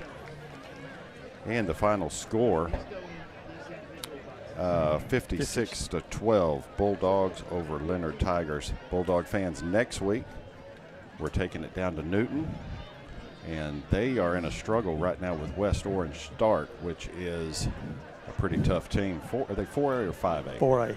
4A team down I around say Beaumont. they're Division I too. So next week comes the test for the Bulldogs. It's going to be a long ride. We're going to be bringing you all the action like we always will on Bulldog TV. Be sure to join us next week. I'm Bobby Lang-Bartels. I'm Nick Tangelo. And we want to thank you all and have a good night. See you next week.